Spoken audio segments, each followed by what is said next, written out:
Premature birth is the #1 killer of babies.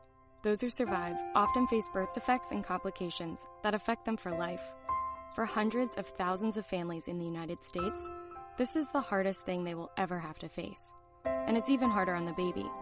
March of Dimes is providing education and support to families and funding life-saving research to give every baby a fighting chance. You can help. Do something today. Give them tomorrow at marchofdimes.org/tomorrow. See that cute little dog in the pet store window? Chances are it came from a puppy mill, a breeding facility that forces caged, neglected, and often sick dogs to churn out puppy after puppy to be sold for profit. Meanwhile, millions of wonderful, healthy pets end up in animal shelters. This leads to the killing of more than 9,000 by the end of today.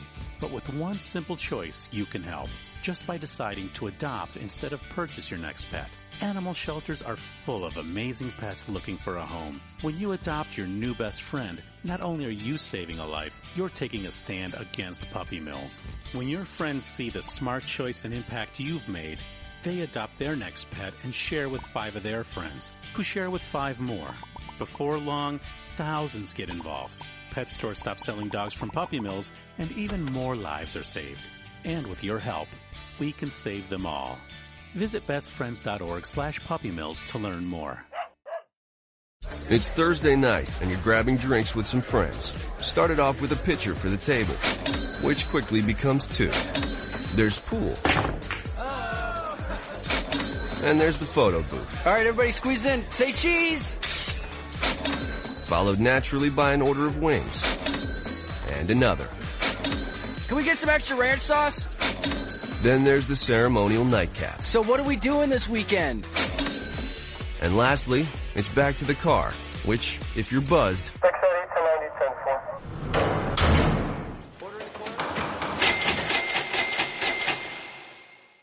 could be the most expensive night of your life. Getting pulled over for buzzed driving could cost you around $10,000 in fines, legal fees, and increased insurance rates. Nothing kills a buzz like getting pulled over for buzzed driving, because buzzed driving is drunk driving. Brought to you by the National Highway Traffic Safety Administration and the Ad Council. The following letters were written by our troops. My dear fellow Americans, I truly appreciate your support. I was starting to wonder if people had forgotten about us over here, but then one of my buddies showed me this website, and now as tears are streaming down my face, I can see for sure that you haven't. Private Emily B., U.S. Army. It's so heartwarming to see the American people not letting the men and women of the armed forces be forgotten. Your letters make a group of grown men, battle-hardened and gruff, act like a bunch of kids around a Christmas tree. Thanks. Staff Sergeant Matthew H., U.S. Army. Your support may be the most important thing our troops can carry with them. But don't take our word for it. Take theirs. To show your support, visit americasupportsyou.mil. Brought to you by the U.S. Department of Defense and the Ad Council.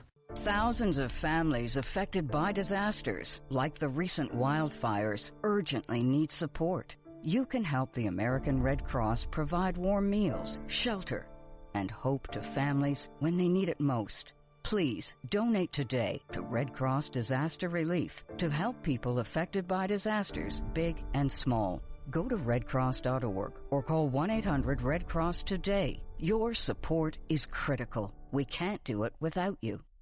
Every day, the men and women of the United States Marine Corps demonstrate their commitment to defend the American way of life. Since 1775, we have served our nation as a force in readiness. From combat operations to humanitarian assistance in every corner of the world. No matter where the mission takes us today, or wherever our country needs us tomorrow, we always remember the land we call home. As Marines, we take a stand for each other, for our nation, for us all. The few, the proud, the Marines. Were you born from 1945 to 1965? People born during these years are 5 times more likely to have hepatitis C. So even if you try to eat right, exercise, and take care of yourself, you could still have hepatitis C, a serious disease that's a leading cause of liver cancer. If you were born from 1945 to 65, you should get a blood test for hepatitis C. Treatments can cure this disease. Talk to your doctor about getting tested. A message from the CDC. Hello there, this is Nat King Cole, wishing you all a happy and a Merry Christmas. The joy of living is in the giving. So let's give lots of toys for tots. Since 1947, the United States Marine Corps has been helping Santa fill his sleigh, making happier holidays for deserving children right in your community. Go to toysfortots.org and learn how you can make a difference. The following program is closed captioned for the thinking impaired. Zinc Media. Feel the power of knowledge.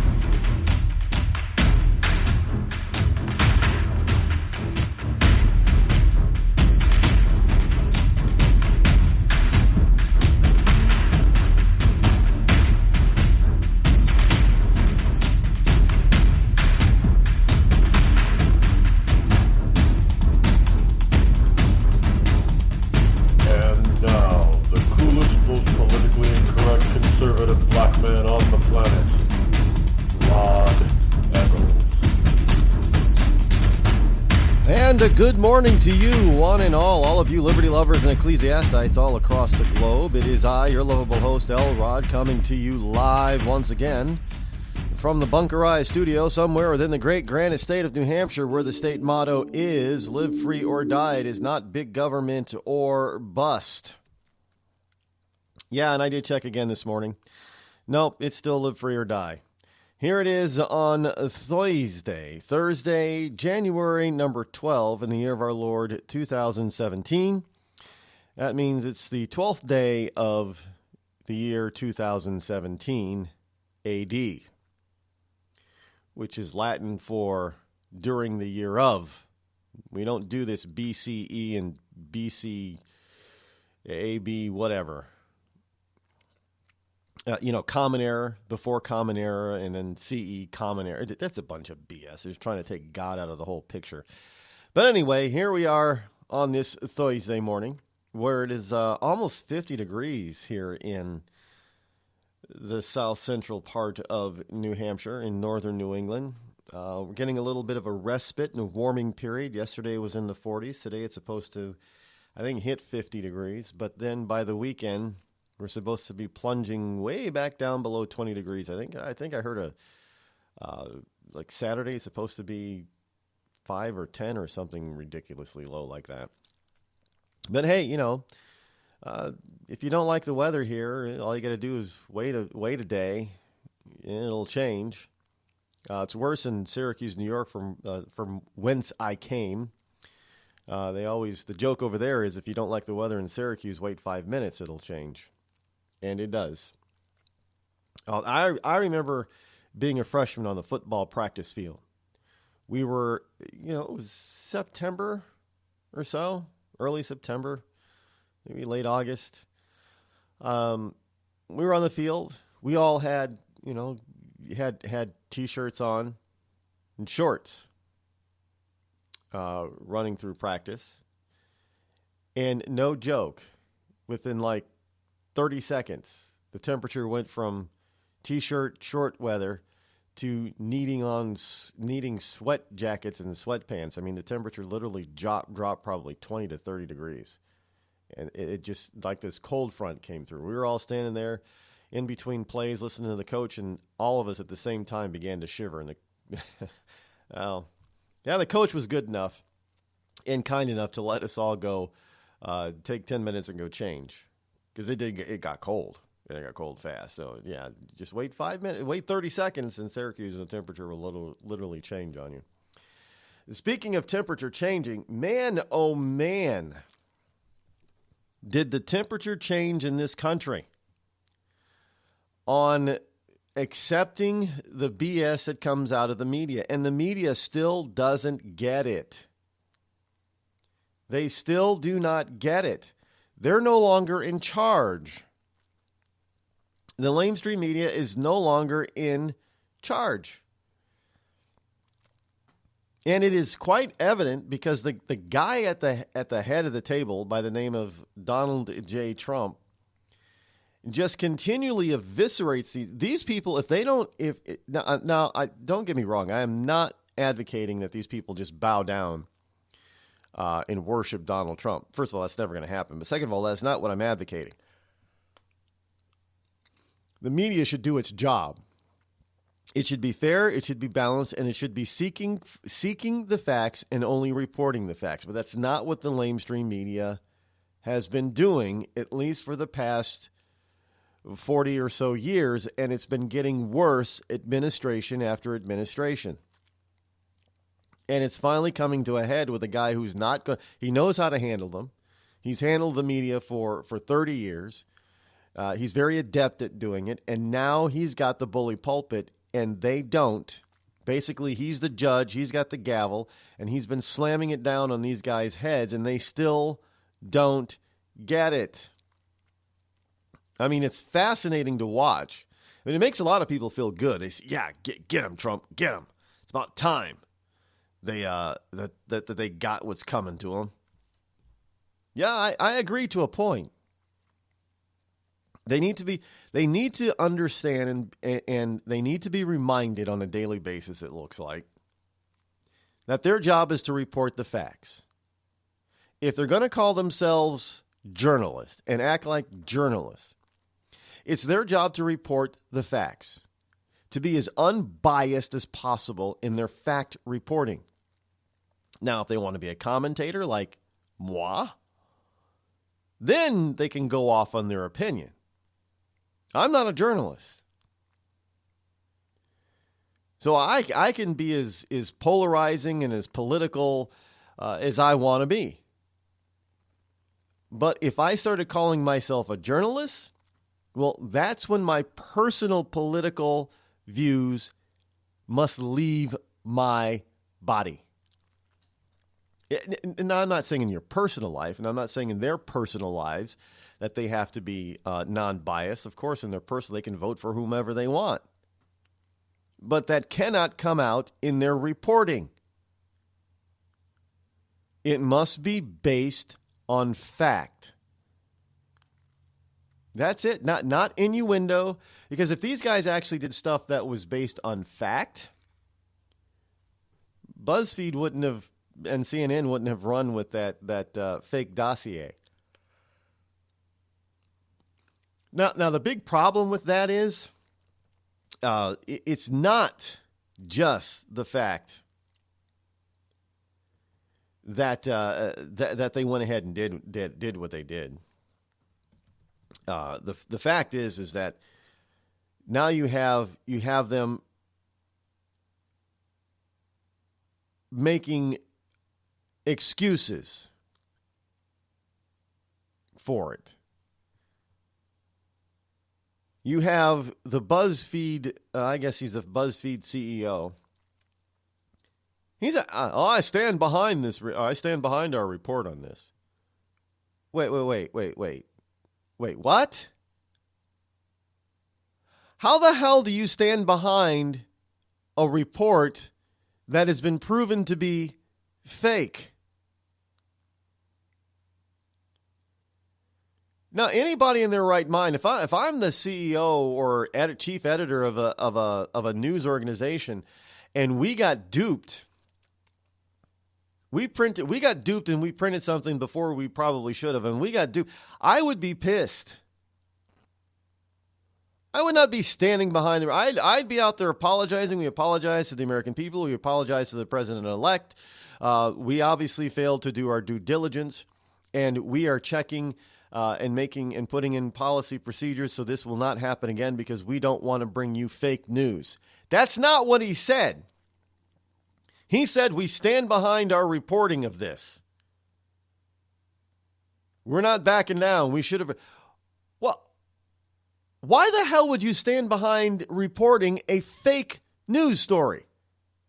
If you claim to be your real news and not fake news, and you're not like The Onion and satire news, why the hell would you stand behind something that everybody now knows is fake? Putting your publication's reputation on the line.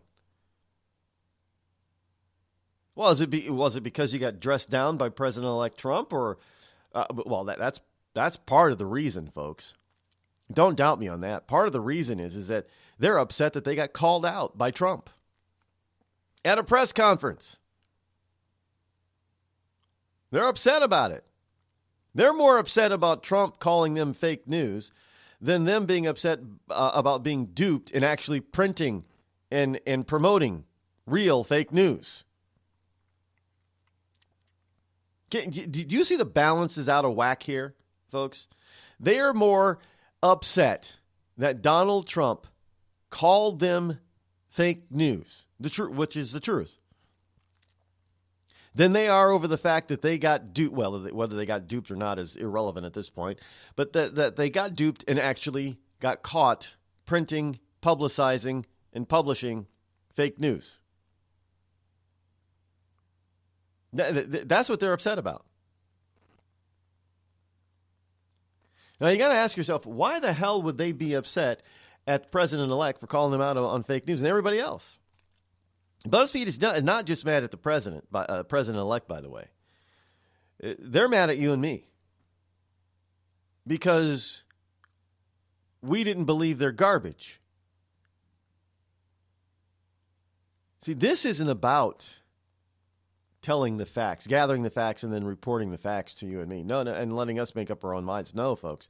This is mind manipulation. They're attempting mind manipulation here.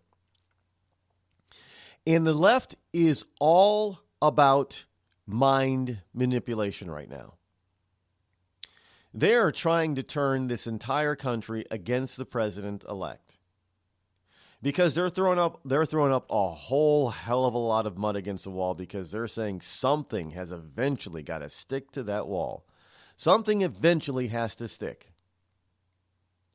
And because there isn't very much out there that is negative on Donald Trump that is real, they will run like it's a sprint. A 100-yard well, they don't do 100 yards anymore. They do 100 meters. Like a 100-meter dash.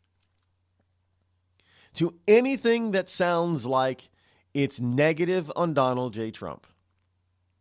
They're moving so fast and sprinting so fast and so happy to get something that's negative on. They don't even care if it's true or not. They're going to put it out there and throw it up against that wall and see if it sticks. Because they're all about delegitimizing this guy before he even takes office. The problem is nobody's buying it. Hell, even many Democrat voters aren't buying this nonsense now. And you can see it in the poll after poll. Last week there was a 57% of people who voted Democrat in the last election are optimistic that Donald Trump is going to be taking over. 57% of Democrats. I mean, this guy came out of basically political nowheresville. And they have been trying all kinds of tried and true and well-tested and very effective smearing campaigns that have worked against Republican politicos. But this guy isn't a politician, which is why none of it fazed him or even worked.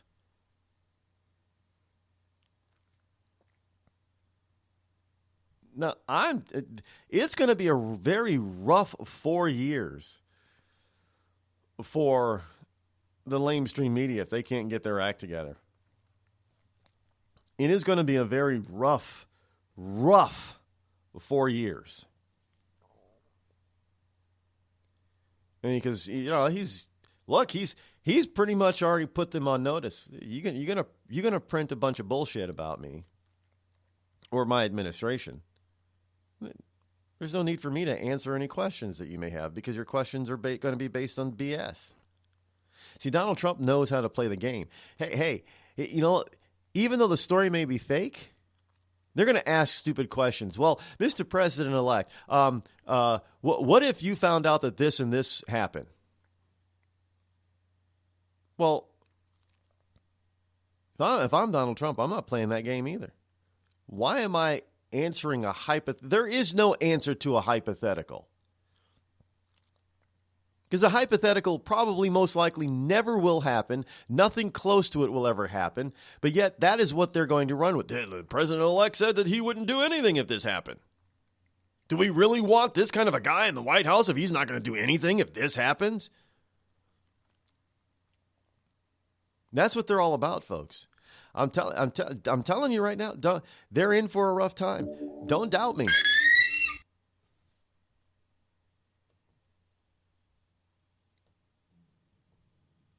You're listening to me, your lovable host, Rod, here on the Rod Eccles Show. Tired of paying outrageous prices for Viagra? Well, we have great news for you. Now you can finally get Viagra at huge discounts. Healthy Man allows you to save up to $500 on Viagra. Why pay U.S. pharmacy prices of $15 per pill or more when you can get Viagra for less than $3 a pill? Call today and get 40 Viagra pills for only $99. This can cost as much as $600 at your local pharmacy. You can't afford not to call us. If you want Viagra at the lowest prices, never pay $15 a pill pharmacy prices again. Get Viagra for less than $3 a pill. Call 800-595-2614 today and save up to $500 and get 40 pills for just $99. Healthy Man is fast, easy, and affordable. Operators are waiting at 595-2614 to take your call now. Call 800-595-2614. That's 800-595-2614. Again, 800-595-2614. It started with a knock, but it wouldn't end there. What happens in the story next, many wouldn't understand, and most wouldn't believe.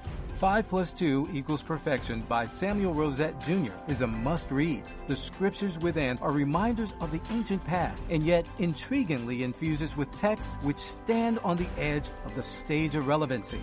Available online at Westbow Press, Amazon, Books A Million, Barnes & Noble, and SamuelRosetteJr.com. We've all heard of male enhancement, but now there's an expert on true male enhancement in the areas that really count. In Herb Ellis's book, Husband 2.0, Real Male Enhancement, you'll find answers to questions like, why doesn't she want to have sex? A quick start, quick results workout guide. Plus, what you can do as a side hustle to make money now. With all the great tips in this book, every man can benefit. Get the book, Husband 2.0, Real Male Enhancement, on Amazon.com. You know, a couple of weeks ago, a long-haired young person came into our bank and said to me, I bet you won't lend me money to buy an electric guitar. Well, he was making $100 a week, and he was over 18, and I said, I bet you I will lend you money to buy an electric guitar. And I did. So what happens? The punk gets busted for possession of dangerous drugs, and we're out $350. There's one thing about kids nowadays. You don't have to give them credit. Universal Bank. We trust you. About as far as we can throw you.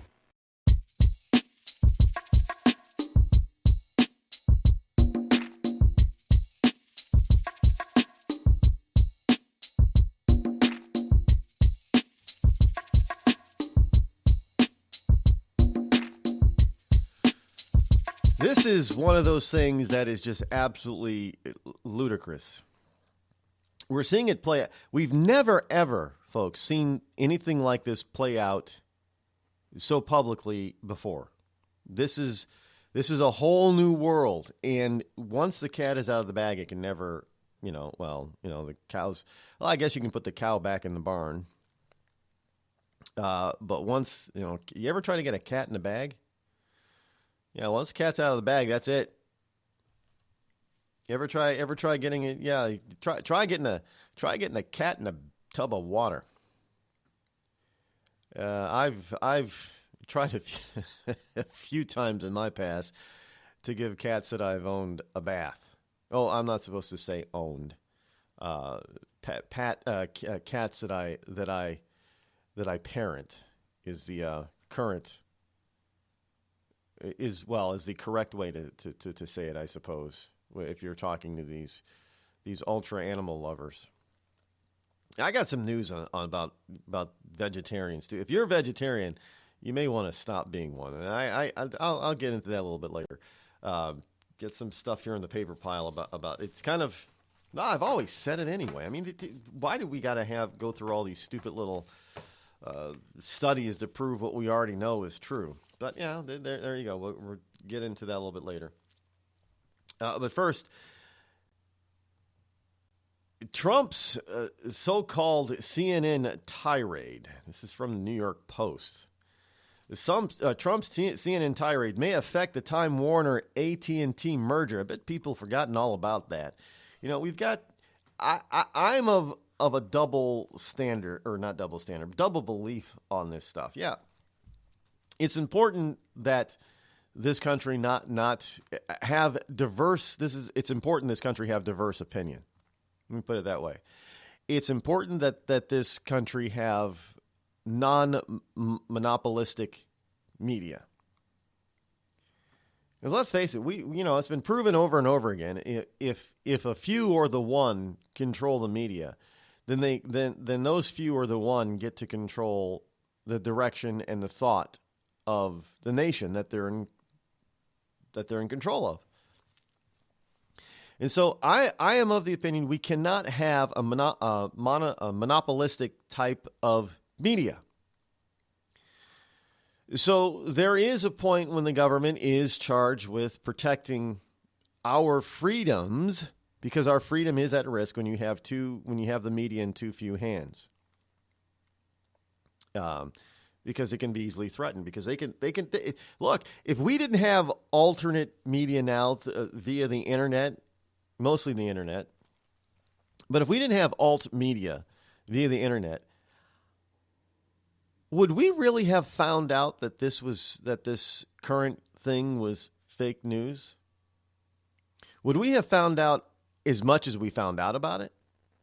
Or would it have been parts of this dossier were proven to be inaccurate, is how they would have presented it, leaving you to believe that the rest of it might be true or is true.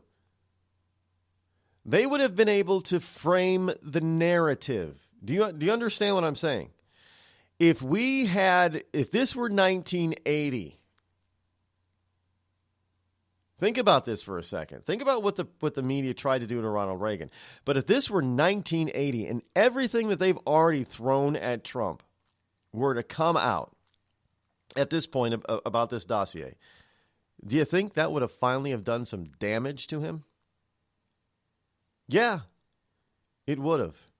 And that's because there was the media at that time was almost totally in the tank for one political side and for one political party.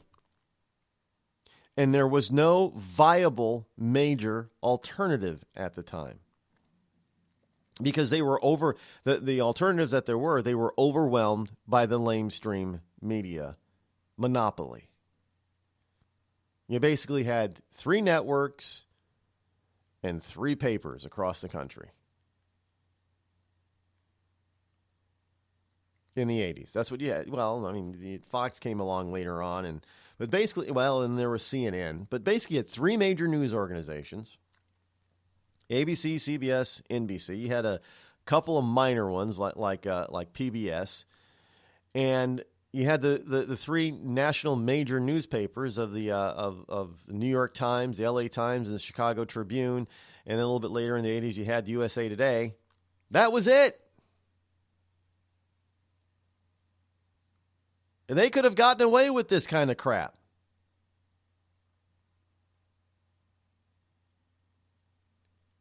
But now it's a little bit more difficult, and they're getting caught on an even more and more regular basis. Yet they still stand behind all their fake reporting. Huh.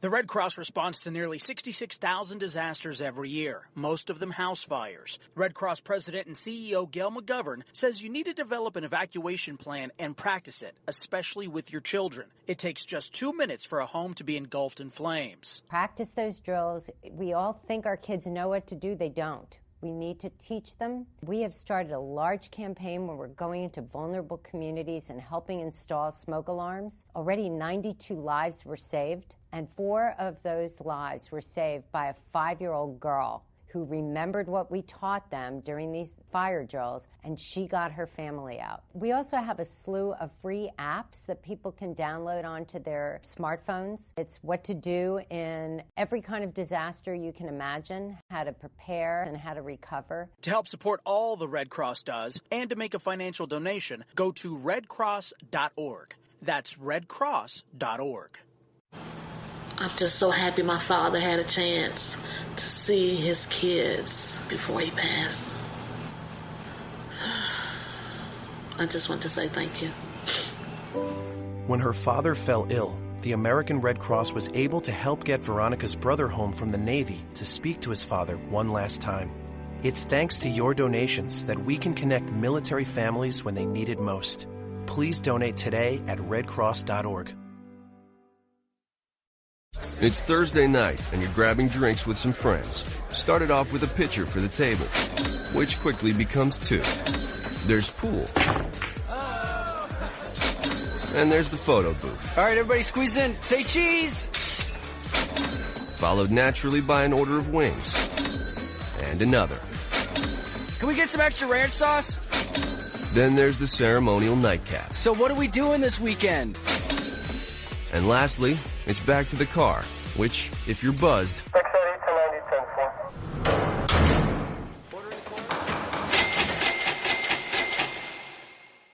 could be the most expensive night of your life. Getting pulled over for buzzed driving could cost you around $10,000 in fines, legal fees, and increased insurance rates. Nothing kills a buzz like getting pulled over for buzzed driving, because buzzed driving is drunk driving. Brought to you by the National Highway Traffic Safety Administration and the Ad Council. Every day, the men and women of the United States Marine Corps demonstrate their commitment to defend the American way of life. Since 1775, we have served our nation as a force in readiness. From combat operations to humanitarian assistance in every corner of the world. No matter where the mission takes us today, or wherever our country needs us tomorrow, we always remember the land we call home. As Marines, we take a stand for each other, for our nation, for us all. The few, the proud, the Marines.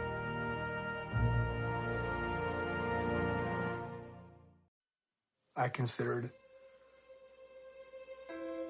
suicide so I wouldn't put my family through all the pain.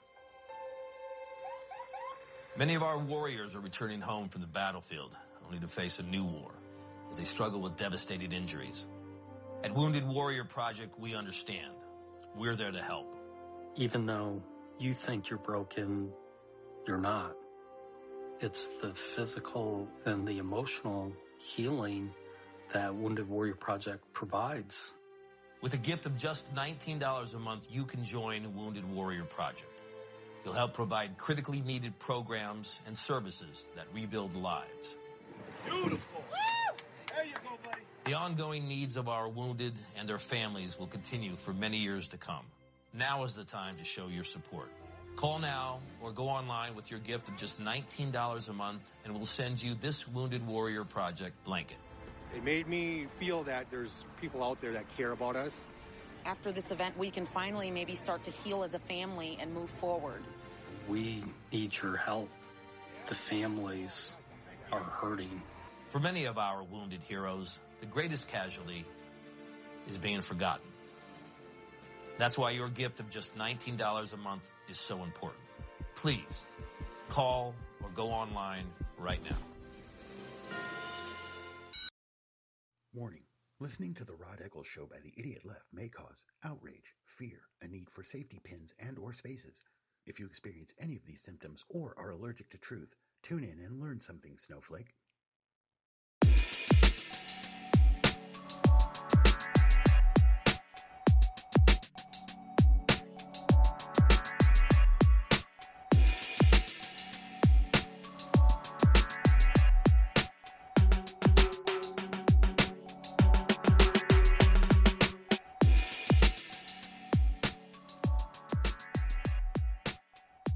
Categories of news.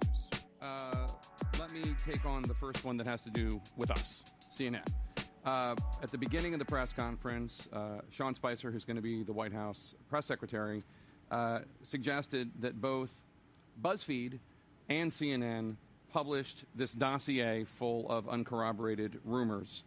That's not true. That's false. CNN never did that. We never provided even one detail from that dossier. Except this morning when I said that there was reason to believe that one detail that had been out there because of BuzzFeed was false, involving Trump's attorney, Michael Cohen. So that conflation, whether it's because Sean Spicer misunderstood or some other reason, that's not true. CNN did not do that. What we did was say in our reporting yesterday that broke the story that the intelligence chiefs of the United States, when they briefed President Obama Thursday and President-elect Trump on Friday, provided in their briefing to these two leaders about Russian hacking into the U.S. 2016 election, two pages of a synopsis, and the synopsis was in part based on information in that dossier that was uncorroborated, and the intelligence chiefs had not yet run to ground, but they believed that the source of the dossier was credible and his sources were credible, and they believed that, A, the president-elect and the president should know that the Russians were claiming they had compromising information on him, and 2, that the Russians were claiming that there were contacts between the Trump camp or Trump orbit and the Russian government or the Russian orbit during the campaign. And that information was... And so that's Jake Tapper trying to explain why they reported what they reported, but they didn't actually report fake news, but they reported on the fake news without corroborating, simply because, they heard from some people on the inside that, that they thought that this was real stuff.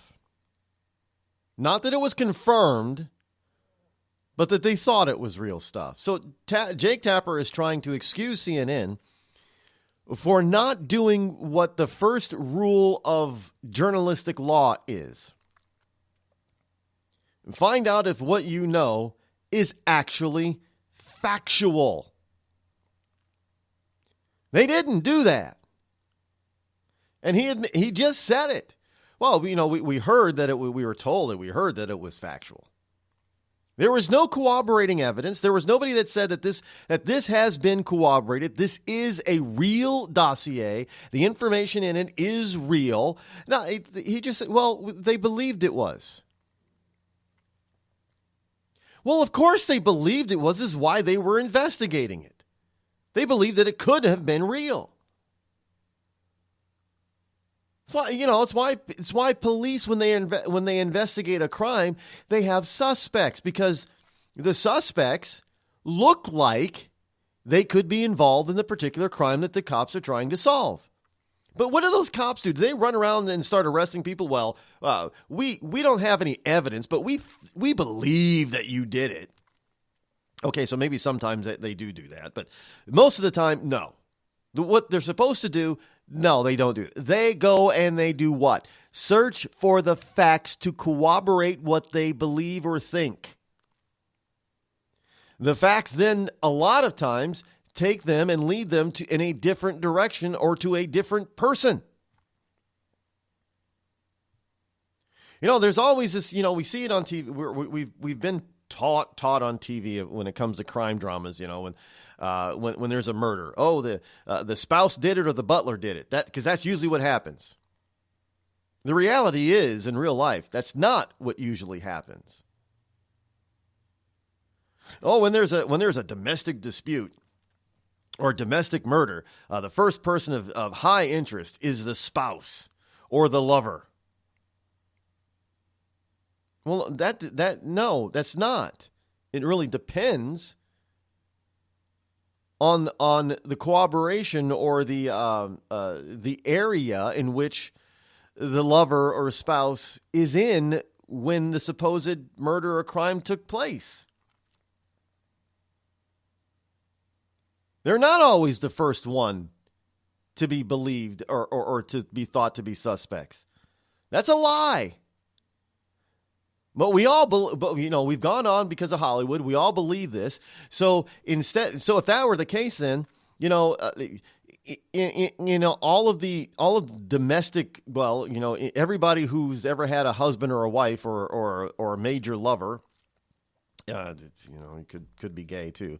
It could be. Look, a few years ago in Massachusetts, there was a gay murder, gay couple. One partner murdered his other partner, and then when the cops were finally getting close enough to arrest him, then he offed himself. But so when I say lover, I mean I'm trying to cover all the base. I'm trying to be. This is my attempt to be politically correct. And, not everybody's married either. Not all straight people are married either. So it could, boyfriend, girlfriend, doesn't matter. There are some cases when a spouse or should-be spouse ends up dead and the spouse did it. Yeah, that's true. But is that true for most of those kinds of cases? No, it's not. There's an outside force for some reason. But the cops don't go around arresting every single spouse or lover because, their spouse or lover got murdered. Even if they got murdered in their own house. Because they think? Because somebody told them? No, they go out and find out if it's factual or not. That's exactly what a good journalist does. They go out and they find, somebody in the CIA thinks this might be a real thing. Well, let's get some corroboration and some facts on it before we go out and tell the public, well, hey, we've got this huge dossier, 35-page dossier, and we know that they believe that it's so factual that they downsize it into a 2-page synopsis and gave it to President Obama and President-elect Trump. Did they even ask President Trump at the time that they knew that both of these men got these synopses what they thought about it? No, they didn't. They just ran with the story, and then BuzzFeed went out there and printed the whole damn thing. And now even now after it's proven that 100% of this thing is fake, false, made up, not real, BuzzFeed is still standing behind their decision to print it before they found out the facts. Do you understand that these people are no longer out there trying to get the facts? They're no longer about facts. They're no longer about reporting facts. They're not about that. They just admitted it. Tapper admitted it, that CNN is on this. Well, if it looks like it's going to be damaging to somebody and it looks sensational, we're going to go with it. BuzzFeed has admitted, big deal if it's not real. It could have been real, but even if it wasn't real, no big deal. We don't need to find out. We just need to report it. Report falsehoods, innuendos, fiction. That's fine. And say it's news. That's fine now. According to the left, lamestream media, that is perfectly fine. As long as it's attacking or it's geared towards a negative light for a Republican or a moderate, anybody right of center of the political aisle, center of the political aisle, it's fair game. Then they should know what's going to come, and they shouldn't get into politics. Then they should stay out of the game. They should let us on the left run it. That's what this is all about. That's what it's all about, folks. And you need to start looking at everything that you read or listen to or hear or come across, especially if it is originating from a lamestream, leftist-leaning media source. You need to look at it with skepticism, and that's sad to say in this day and age. Because even when this stuff can be so easily found out and disputed, if it is not true, they still think that they have the power to manipulate and do this. That's not only sad, but that's scary. So when Trump, when there's this whole issue about, AT&T and Time Warner merging, and people have, the government is going to get involved and see if there is some sort of, monopolistic, unfair advantage or what have you. It's kind of sad that we have to get to this point. And I know there are a lot of people worried that this is, going to happen, but you have to understand that AT&T really doesn't want the news part. But they may be forced, in order for this deal to go through, they may be forced to divest themselves of their news organization, which is CNN. They may be fine with that. Not that it's going to change CNN at all, unless somebody like Rupert Murdoch or somebody like him buys it. That's the only chance CNN has of moving back towards the center. They're not going to go right. This is just not going to happen. Hell, even Fox has moved towards the center. Fox used to be very right-leaning, but now it's moved towards the center. But you're not going to get these lamestream mediaites to move towards the center. No, they're not going to. They're going to fight tooth and nail to do that. It's just not going to happen. But we have it's a plethora of fake news out there being issued by organizations that are supposed to be legit news. It's supposed to be legit news. Now, when you're looking at something like The Onion, everybody knows it. Now, The Onion has gotten a few people in the past, and they crack up about it. The Onion has gotten a few, and some people have taken The Onion as being real news, and The Onion has never, ever tried to say that they're real news. They have always been satirical news, which isn't even, that's a misnomer. It's not even news. They've been satire. Much like Saturday Night Live when they do news stuff.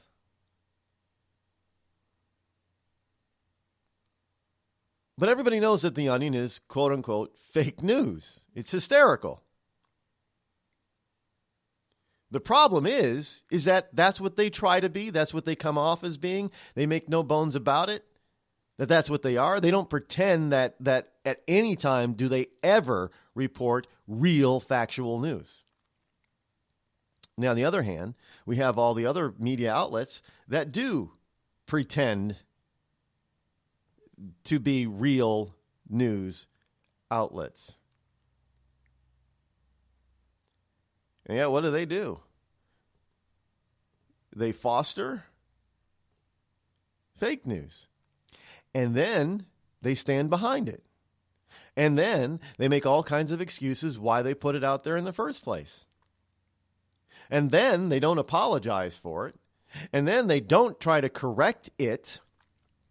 They double down on it and make excuses for it, like Tapper and CNN. And then they run out and they in front of other reporters and they stand behind. Oh yeah, I stand behind our reporting the fake news because it could have been true, and the people should know what could have been true. It could have been true. Well, anything could be true.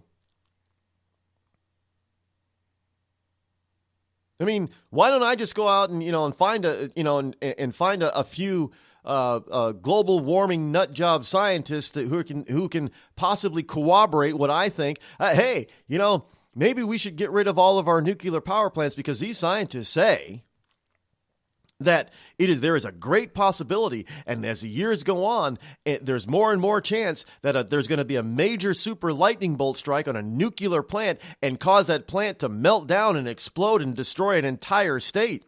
We know that could happen, but nobody's telling us that could happen. So we better run out there and say this is going to happen, and that they have a predictability ratio that it will happen someday, and it's going to happen probably on the East Coast, and that they need to do something about it right now. And then BuzzFeed, instead of going out and finding out whether if I made it up or not, or if the scientists were real scientists, or if they actually were in global climate change science categories, they would just go out and publish it, scare the hell out of a bunch of people. Yeah, New York City's nuclear plant is going to get blown up by a giant lightning bolt because scientists said so.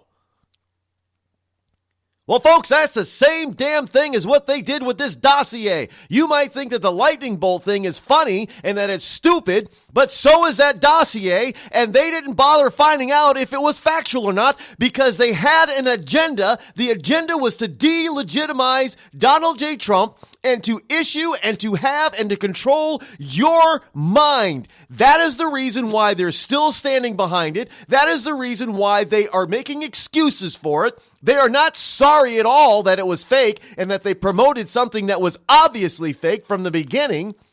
No, they wanted you to believe it. Even if it was fake, they still wanted you to believe it. And that's exactly what the BuzzFeed editor and CEO basically told the entire world. It was fake. Big freaking deal. We wanted you to believe it whether it was fake or not because that fits our agenda, and that's why they promoted it.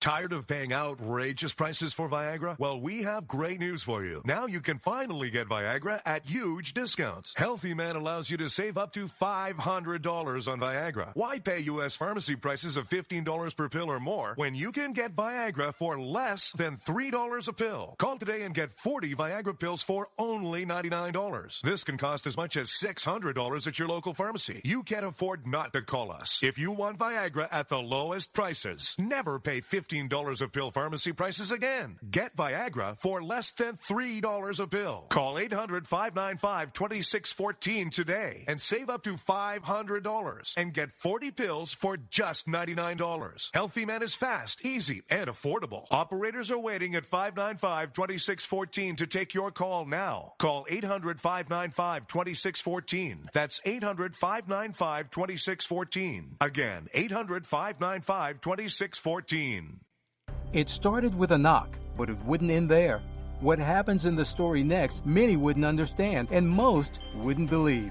5 + 2 = Perfection by Samuel Rosette Jr. is a must-read. The scriptures within are reminders of the ancient past, and yet intriguingly infuses with texts which stand on the edge of the stage of relevancy. Available online at Westbow Press, Amazon, Books A Million, Barnes & Noble, and SamuelRosetteJr.com. We've all heard of male enhancement, but now there's an expert on true male enhancement in the areas that really count. In Herb Ellis's book, Husband 2.0, Real Male Enhancement, you'll find answers to questions like, why doesn't she want to have sex? A quick start, quick results workout guide. Plus, what you can do as a side hustle to make money now. With all the great tips in this book, every man can benefit. Get the book, Husband 2.0, Real Male Enhancement, on Amazon.com. You know, a couple of weeks ago, a long-haired young person came into our bank and said to me, I bet you won't lend me money to buy an electric guitar. Well, he was making $100 a week, and he was over 18, and I said, I bet you I will lend you money to buy an electric guitar. And I did. So what happens? The punk gets busted for possession of dangerous drugs, and we're out $350. There's one thing about kids nowadays. You don't have to give them credit. Universal Bank. We trust you. About as far as we can throw you.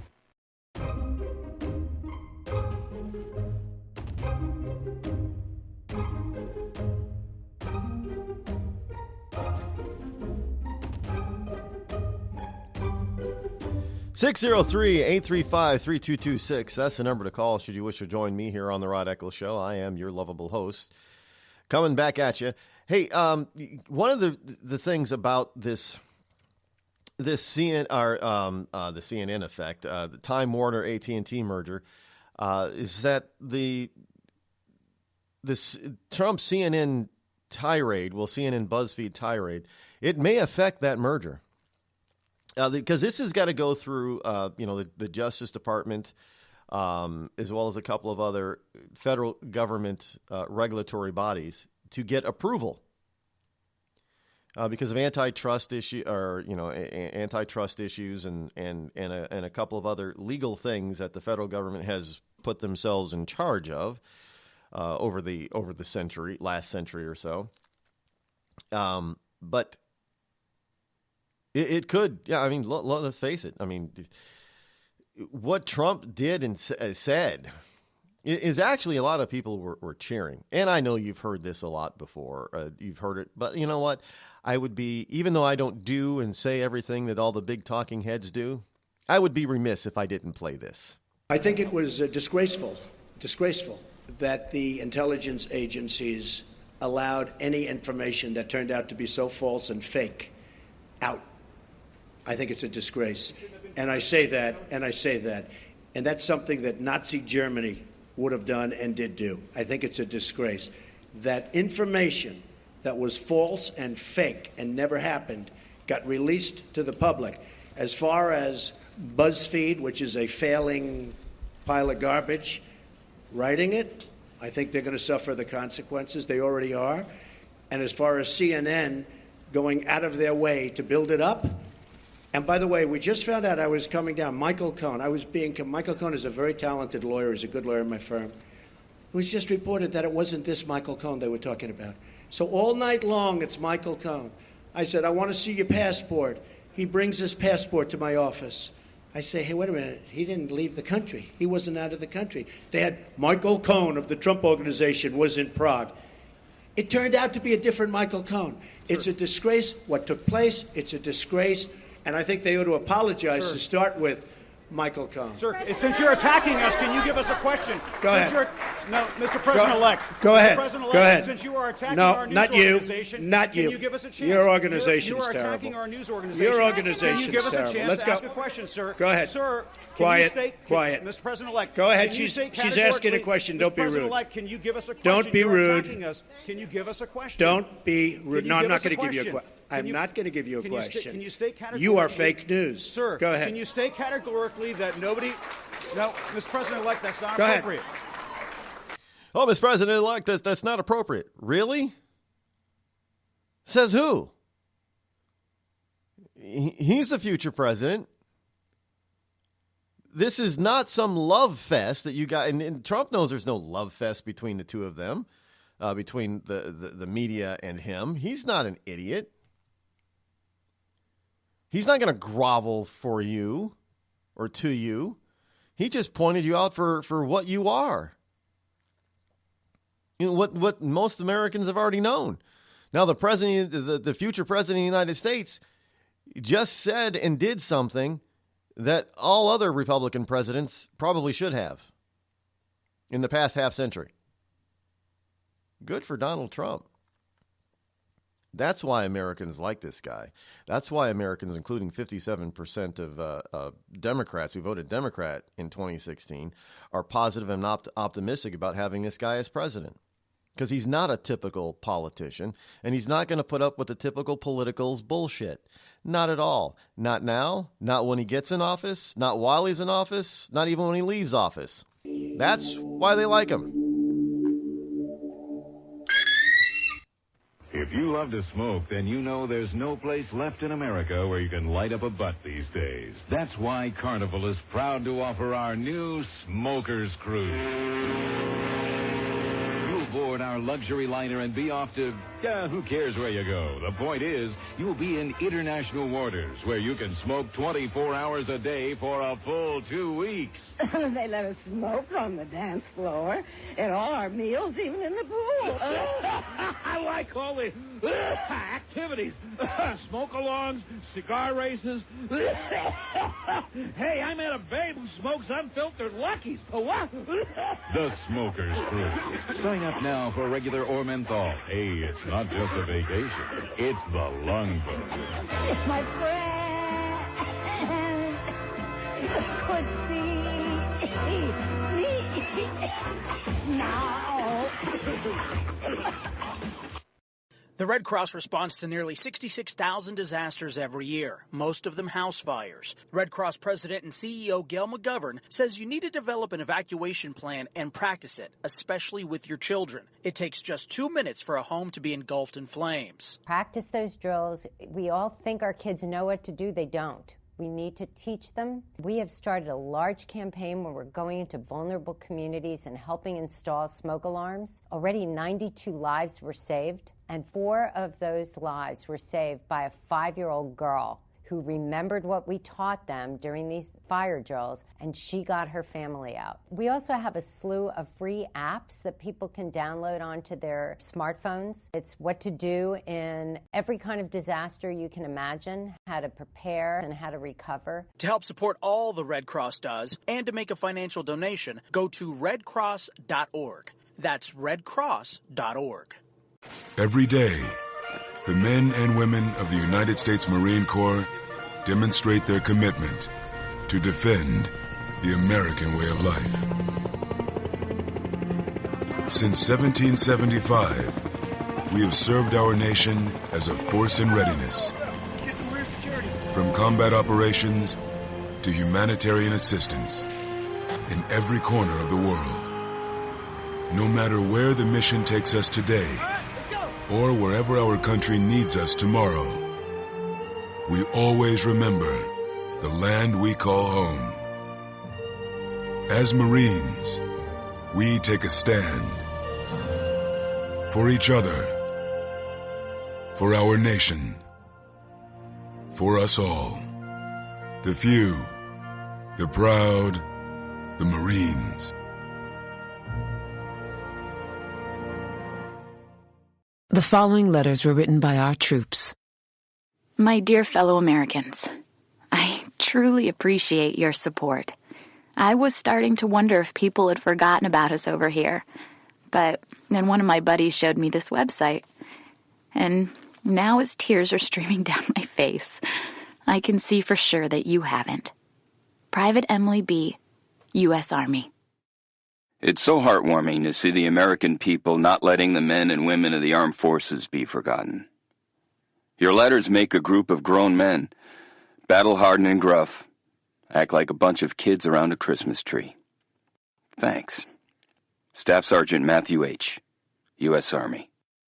Your support may be the most important thing our troops can carry with them. But don't take our word for it. Take theirs. To show your support, visit americasupportsyou.mil. Brought to you by the U.S. Department of Defense and the Ad Council. On the battlefield, there's a saying America's military men and women live by. Never leave a fallen warrior behind. Ever. Off the battlefield, Wounded Warrior Project operates with the same goal.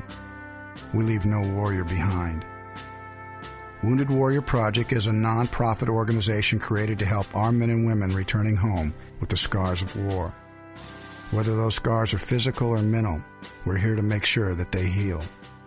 And whether it's helping those with post-traumatic stress disorder live a normal life again, or giving much-needed support to injured warriors in veterans' hospitals. Because no one deserves our help more than the men and women who risk their lives to keep us safe. Wounded Warrior Project. We never leave a fallen warrior behind. Ever. Learn more about what we do at woundedwarriorproject.org.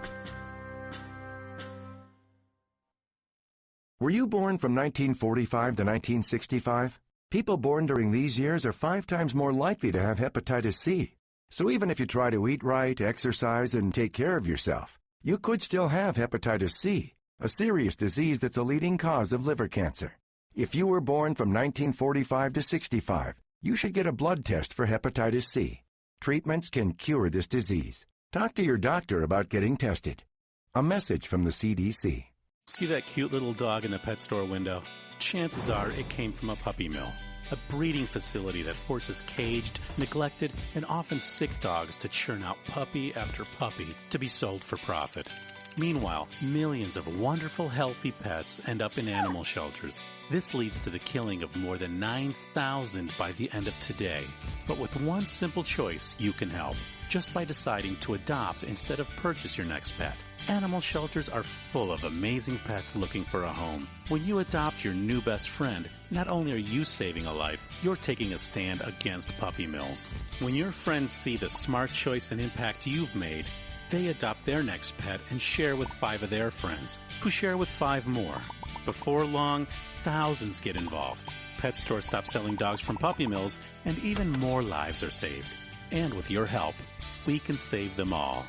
Visit bestfriends.org/puppymills to learn more.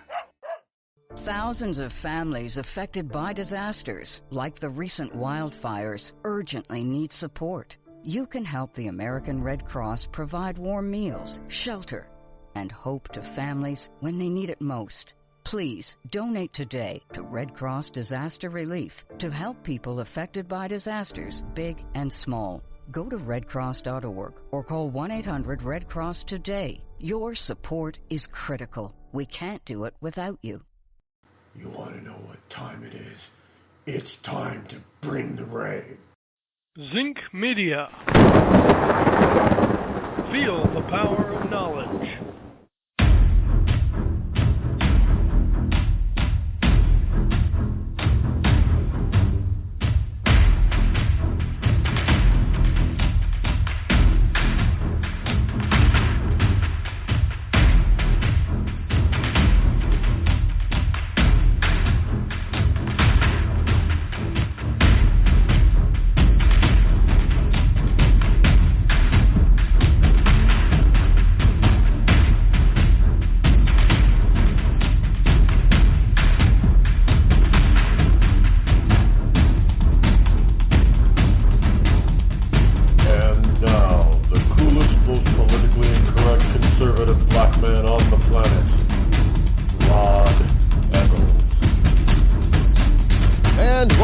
It is I, your lovable host, Rod, coming to you live once again from the Bunkerized studio somewhere within the great granite state of New Hampshire, where the state motto is live free or die. It is not big government or bust, a very wonderful state.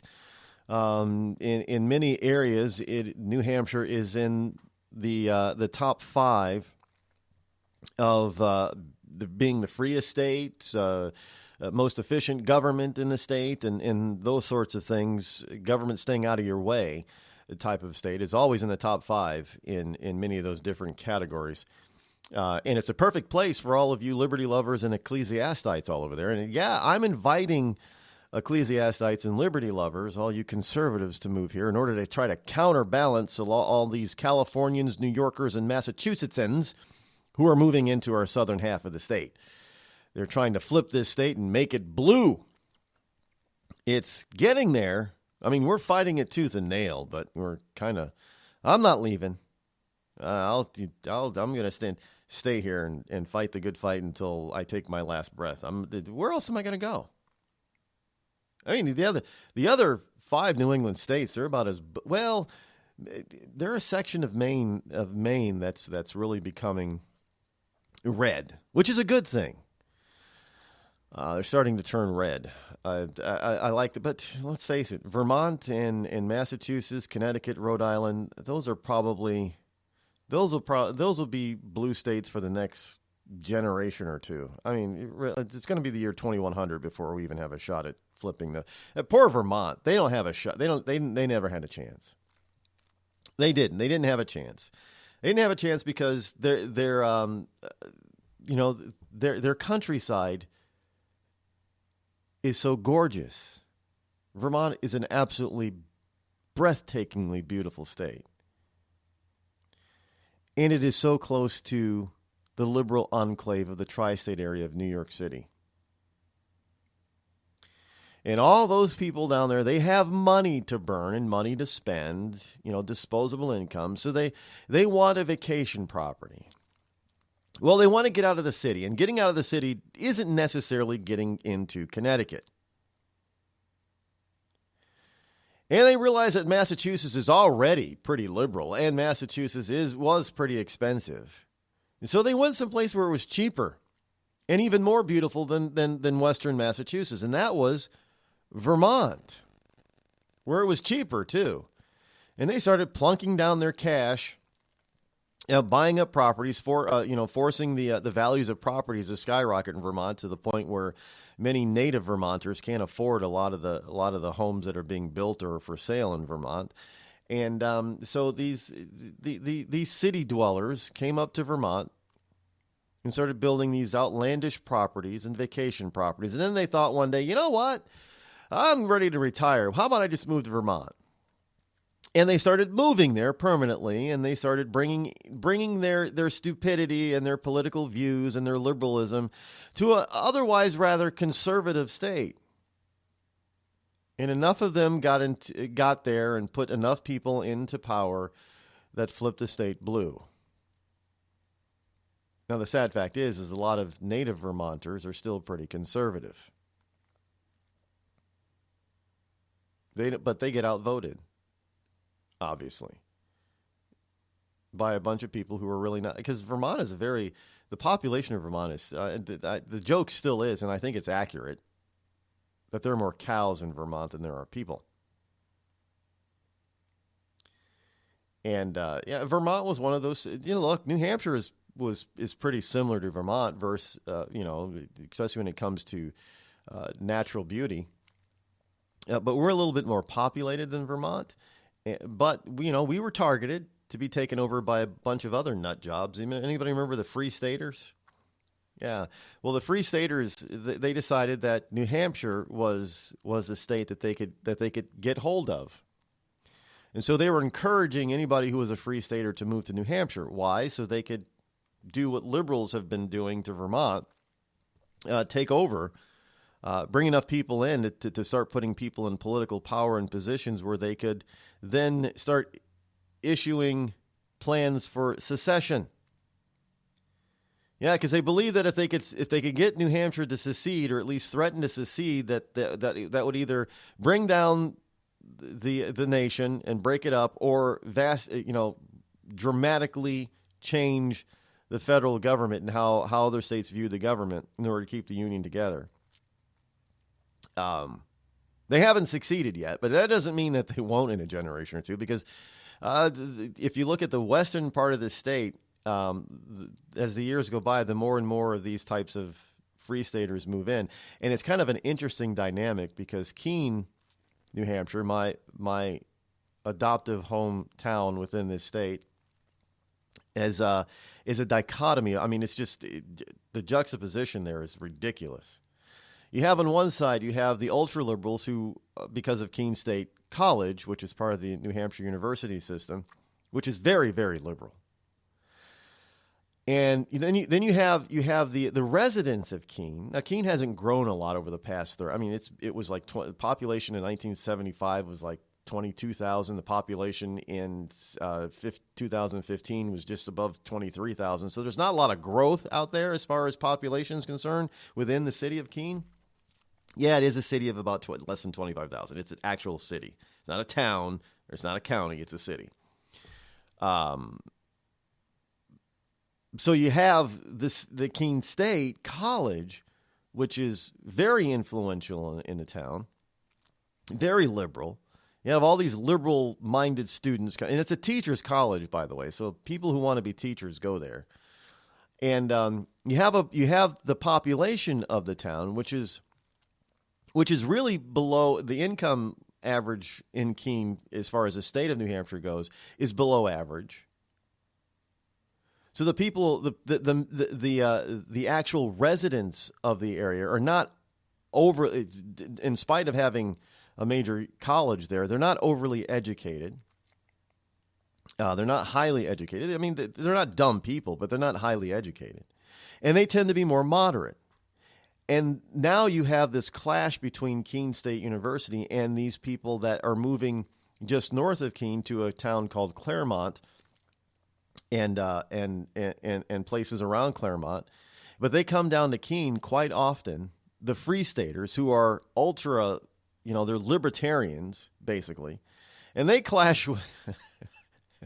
So the poor people that actually call Keene home all year round have to deal with these Free Staters or these libertarians clashing with the professors and college students of Keene State campus all the time. It's an interesting battlefield. You have recently there were these kids running around. And I say kids, they were over 18, but young adults running around the city of Keene, placing quarters into recently expired parking meters when they saw the parking meter maid coming. And they often taunted the meter maids, verbally. And then there was a court case that went and said that they were interfering with government something or other. I can't remember the exact term, but they couldn't put quarters into the meters if they didn't own the vehicle. Or they weren't responsible for the vehicle because it was interrupting a government due process or something like that. And they lost that. The city lost that case. And the city sued, well, they need to stay, they can't harass the parking enforcement officers or the police officers who are doing their duty in this. And they got to stay 100 feet or yards or something like that away from them. And they lost that case too. But they were Free Staters.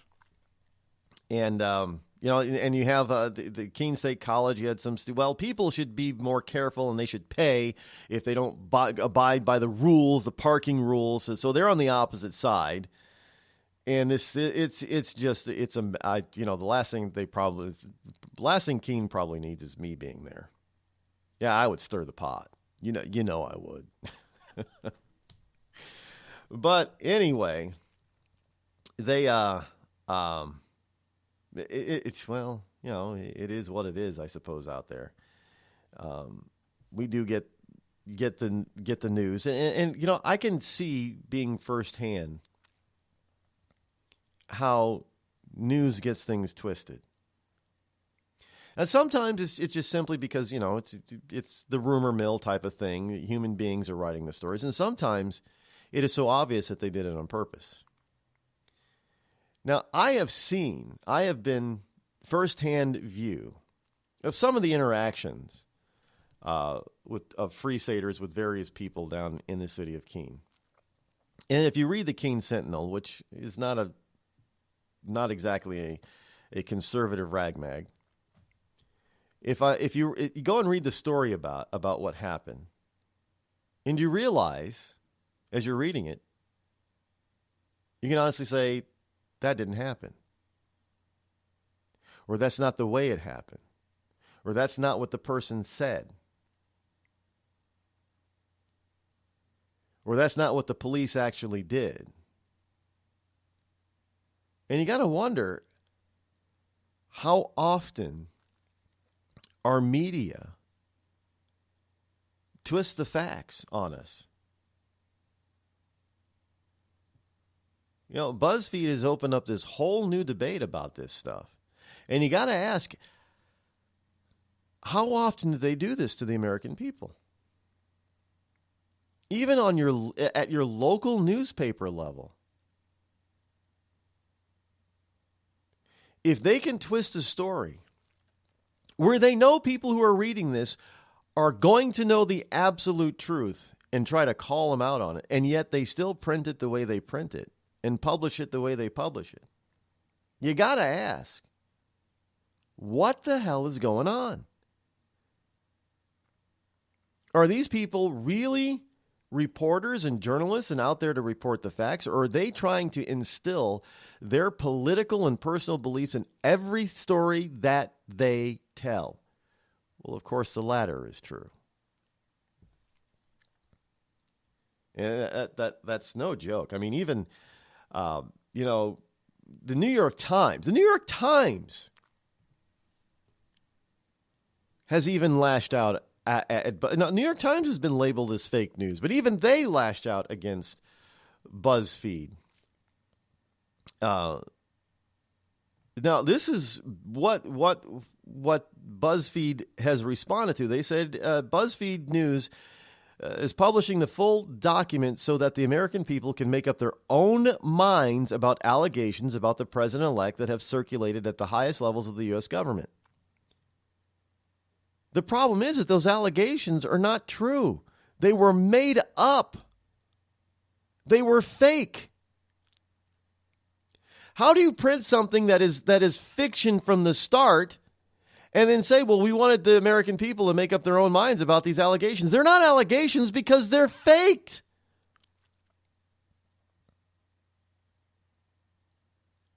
Now, Ben Smith, who's BuzzFeed's current editor-in-chief, declined to comment beyond the article, which carried the bylines of 3 BuzzFeed reporters.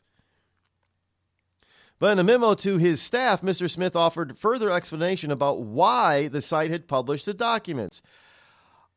And Mr. Smith said, our presumption is to be transparent in our journalism and to share what we have with our readers.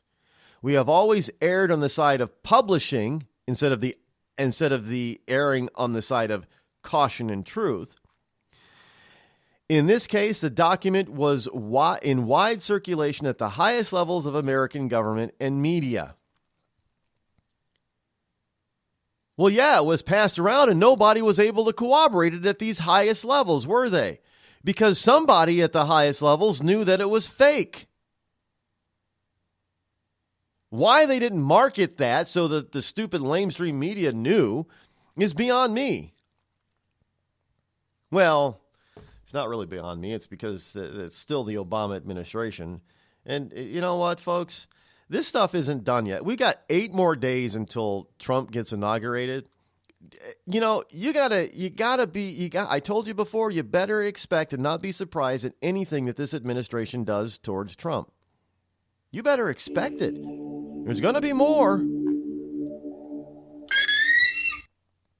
You're listening to the Rod Eccles Show, the coolest, most politically incorrect, conservative black man on the planet.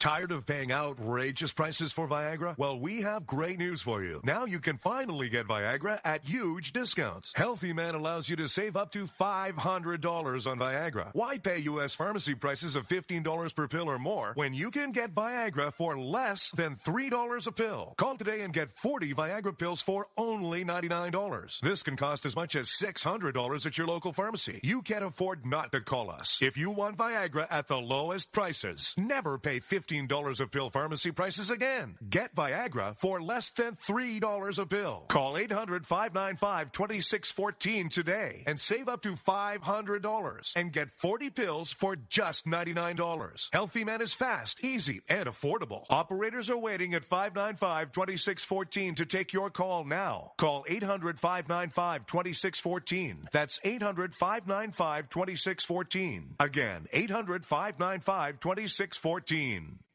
It started with a knock, but it wouldn't end there. What happens in the story next, many wouldn't understand, and most wouldn't believe. 5 + 2 = Perfection by Samuel Rosette Jr. is a must-read. The scriptures within are reminders of the ancient past, and yet intriguingly infuses with texts which stand on the edge of the stage of relevancy. Available online at Westbow Press, Amazon, Books A Million, Barnes & Noble, and SamuelRosetteJr.com. We've all heard of male enhancement, but now there's an expert on true male enhancement in the areas that really count. In Herb Ellis's book, Husband 2.0, Real Male Enhancement, you'll find answers to questions like, why doesn't she want to have sex? A quick start, quick results workout guide. Plus, what you can do as a side hustle to make money now. With all the great tips in this book, every man can benefit. Get the book, Husband 2.0, Real Male Enhancement, on Amazon.com. You know, a couple of weeks ago, a long-haired young person came into our bank and said to me, I bet you won't lend me money to buy an electric guitar. Well, he was making $100 a week, and he was over 18, and I said, I bet you I will lend you money to buy an electric guitar. And I did. So what happens? The punk gets busted for possession of dangerous drugs, and we're out $350.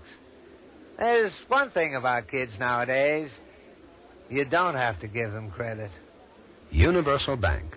We trust you about as far as we can throw you.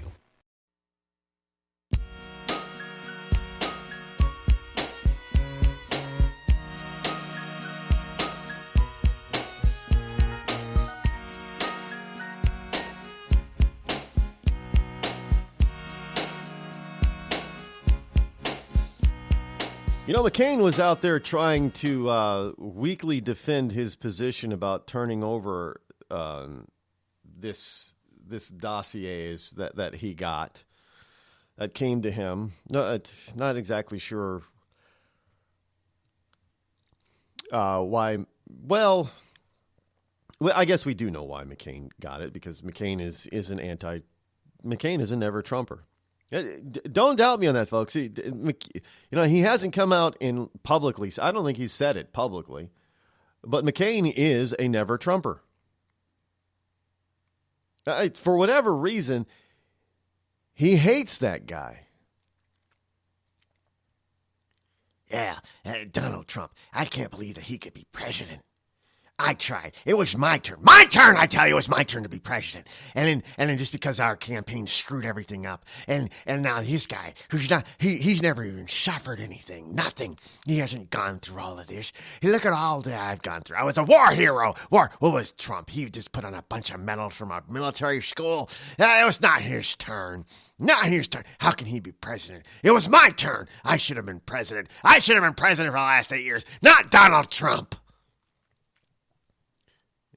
That McCain he's angry about that.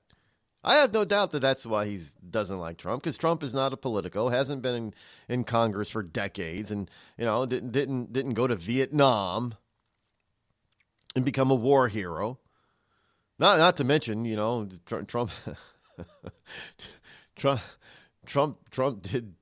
did kind of and the media literally took this out of context, and they took it out of context on purpose when Trump said, hey, basically he was saying McCain's not a hero. His heroes, he likes heroes that haven't been captured.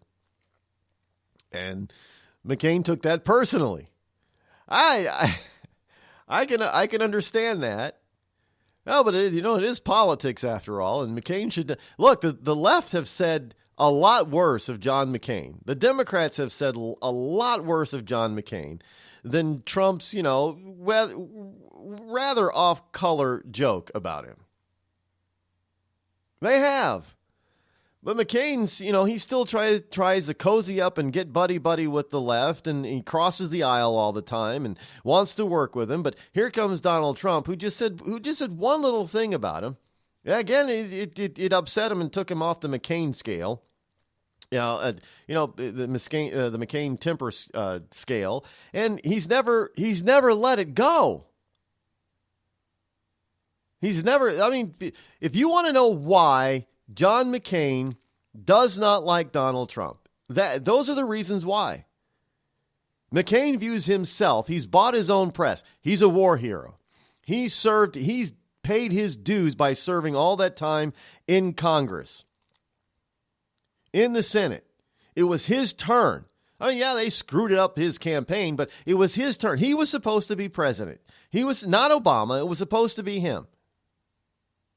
And McCain felt a little bit better when Romney, the guy that he dispatched in the primary in 2008, when Romney, who was the nominee in 2012, didn't win either. He said, "Well, see, that means we got to work with the left more. We got to cross the aisle more because we're not doing it, and so we can't win. We can't win." And here comes a guy who refuses to cross it. In fact, he's putting up a wall across that aisle, and he wins the presidency. Something McCain couldn't do, the war hero couldn't do. Not only that, but this guy made fun of him at one point. McCain has never been able to let that go. Never. And so, of course, he's going to be a never. McCain would be behind Ted Cruz, even though he and Ted Cruz are like polar opposites on the Republican Party. He would have been able to support Ted Cruz. But he just cannot let go of what Donald Trump has said about him and what Donald Trump has been able to do that he has not been able to do, even though he served all that time in Congress. You know, he's paid his dues. Ted Cruz has paid his dues. Mitt Romney paid his dues. I mean, Mitt Romney, after all, was a governor, too. Mitt Romney paid his dues. But Trump never paid his political dues. Trump is not even a politician like the rest of them. There's just no way in hell that John McCain is ever going to come out and fully 100% back Donald Trump. He will do, I wouldn't call him a traitor, but he will do whatever he can to block Trump on most things. Don't doubt me. The Red Cross responds to nearly 66,000 disasters every year, most of them house fires. Red Cross President and CEO Gail McGovern says you need to develop an evacuation plan and practice it, especially with your children. It takes just 2 minutes for a home to be engulfed in flames. Practice those drills. We all think our kids know what to do. They don't. We need to teach them. We have started a large campaign where we're going into vulnerable communities and helping install smoke alarms. Already 92 lives were saved, and 4 of those lives were saved by a 5-year-old girl who remembered what we taught them during these fire drills, and she got her family out. We also have a slew of free apps that people can download onto their smartphones. It's what to do in every kind of disaster you can imagine, how to prepare and how to recover. To help support all the Red Cross does and to make a financial donation, go to redcross.org. That's redcross.org. I'm just so happy my father had a chance to see his kids before he passed. I just want to say thank you. When her father fell ill, the American Red Cross was able to help get Veronica's brother home from the Navy to speak to his father one last time. It's thanks to your donations that we can connect military families when they need it most. Please donate today at redcross.org. It's Thursday night, and you're grabbing drinks with some friends. Started off with a pitcher for the table, which quickly becomes 2. There's pool.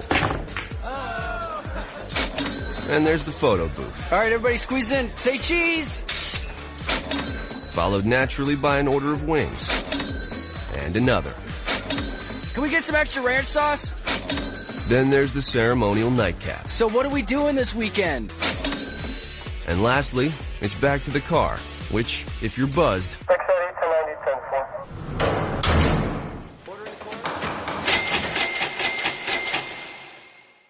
could be the most expensive night of your life. Getting pulled over for buzz driving could cost you around $10,000 in fines, legal fees, and increased insurance rates. Nothing kills a buzz like getting pulled over for buzz driving, because buzz driving is drunk driving. Brought to you by the National Highway Traffic Safety Administration and the Ad Council. Every day, the men and women of the United States Marine Corps demonstrate their commitment to defend the American way of life. Since 1775, we have served our nation as a force in readiness. From combat operations to humanitarian assistance in every corner of the world. No matter where the mission takes us today, or wherever our country needs us tomorrow, we always remember the land we call home. As Marines, we take a stand for each other, for our nation, for us all, the few, the proud, the Marines.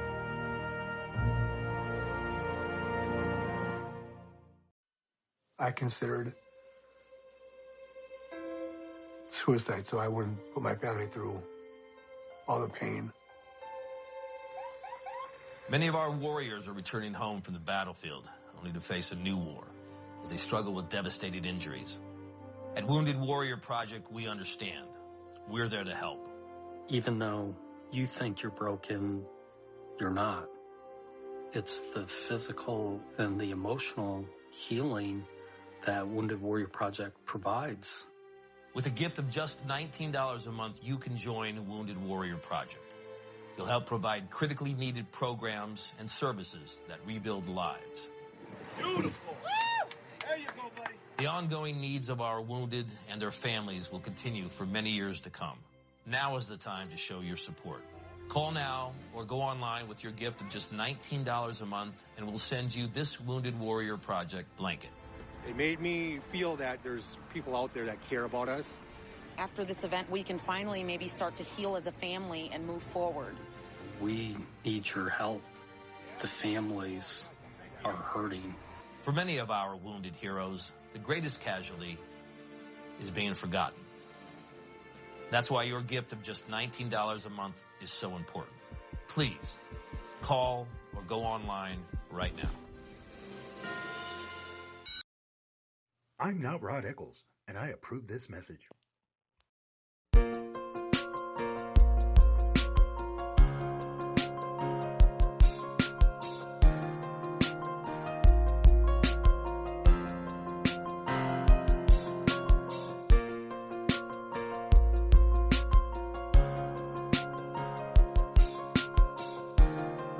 Welcome back. 603-835-3226 is the call-in number should you wish to join me here live here on the Rod Eccles Show. One of the interesting things that has happened with all this fake news Trump stuff is that the reporters are we got to come up with a new name for reporters and journalists, because they're not real. Reporters are not real. Reporters report the facts. Journalists, they investigate the facts. That's it. I guess the days of Lois Lane are kind of over. It's all about, dramatics. There's got to be drama. If there's no drama, then the news is boring, I guess, to these people. But we have during this now, folks. You got to understand this is they're looking for any possible thing that they could spread in a negative light against Donald J. Trump's presidency. And as much as they can do or try to do before he even takes office to delegitimize him as much as possible, the better off that they think things are going to be for them. But the sad truth is that every time, do you think that this fake news stuff has either taken respectability and power away from Trump, or do you think it's given him more respectability and power? I think it's the latter. And I think you have people. I mean, even in that press conference when he said, you're fake news, there was some cheering in the background there, and I don't think that was coming from staffers. There were probably some people in the reporter pool there that were probably yay, probably saying yay to that. I wish I was there. I really wish I was there. I gotta expand my I gotta build a mini army and send them out to places like this so we can get firsthand knowledge of all the. I gotta make sure I got a microphone everywhere, a microphone and a camera. Yeah, I get it. Well, we'll have to build a show so we can do that. You guys can be. You're the initial listeners. What do they call it? When you're the first of something, you're the original. I know I've been on the air since 2009, but you guys are still some of the original listeners before we go quote unquote big time. So, yeah, there and all of you who've been spreading the word about this program, thank you, by the way. Thank you. Yeah, I see you out there. I see all of you out there doing that. I thank you. That's the only way this thing is going to grow, is by word of mouth. And of course, today social media is the new form of word of mouth. So if you recommend it, if you wreck it and thumbs up it, then other people are going to believe you and start paying attention. And that's a good thing. And I hope I never let you down. But I will do my best not to let you down, to live up to your expectations. But evidently, that's not. I guess the expectations of reporters and journalists today are different than they used to be. The Gateway Pundit has got a story. GatewayPundit.com here. It kind of reflects what I just said. They're going to try to do whatever they possibly can to delegitimize Trump before he even gets in office. So that they think it's going to give them more power and more credibility after he becomes president when they start trashing him. So much so that the Gateway Pundit has a story along with some video about a Washington Post reporter being caught red-handed sneaking photos of Rex Tillerson's notes at his Senate hearing for his State Department post confirmation. Washington Post reporter Doris Truong, Truong, was caught on film, on video, sneaking photos of Secretary of State nominee Rex Tillerson's personal notes at his hearing today before the Senate Foreign Affairs Committee. That was actually yesterday. Truong obviously forgot about the cameras running on Tillerson's seat during the break. Now the entire world knows she's a thief. So what she's doing is she's taking pictures of it so they can go back, look at what his notes said, so they could use it against them in a report. Well, we're going to try to make sure that this sort of thing doesn't happen, because it's easy to take somebody's notes way out of context. Because what are notes? Notes are not meant to be, reverbalized word for word. They're supposed to trigger your memory and remind you of certain things. Now, I know if somebody ever took a picture of my notes, especially when I was in school, I don't think they'd ever be able to discern 90% of it. They wouldn't be able to.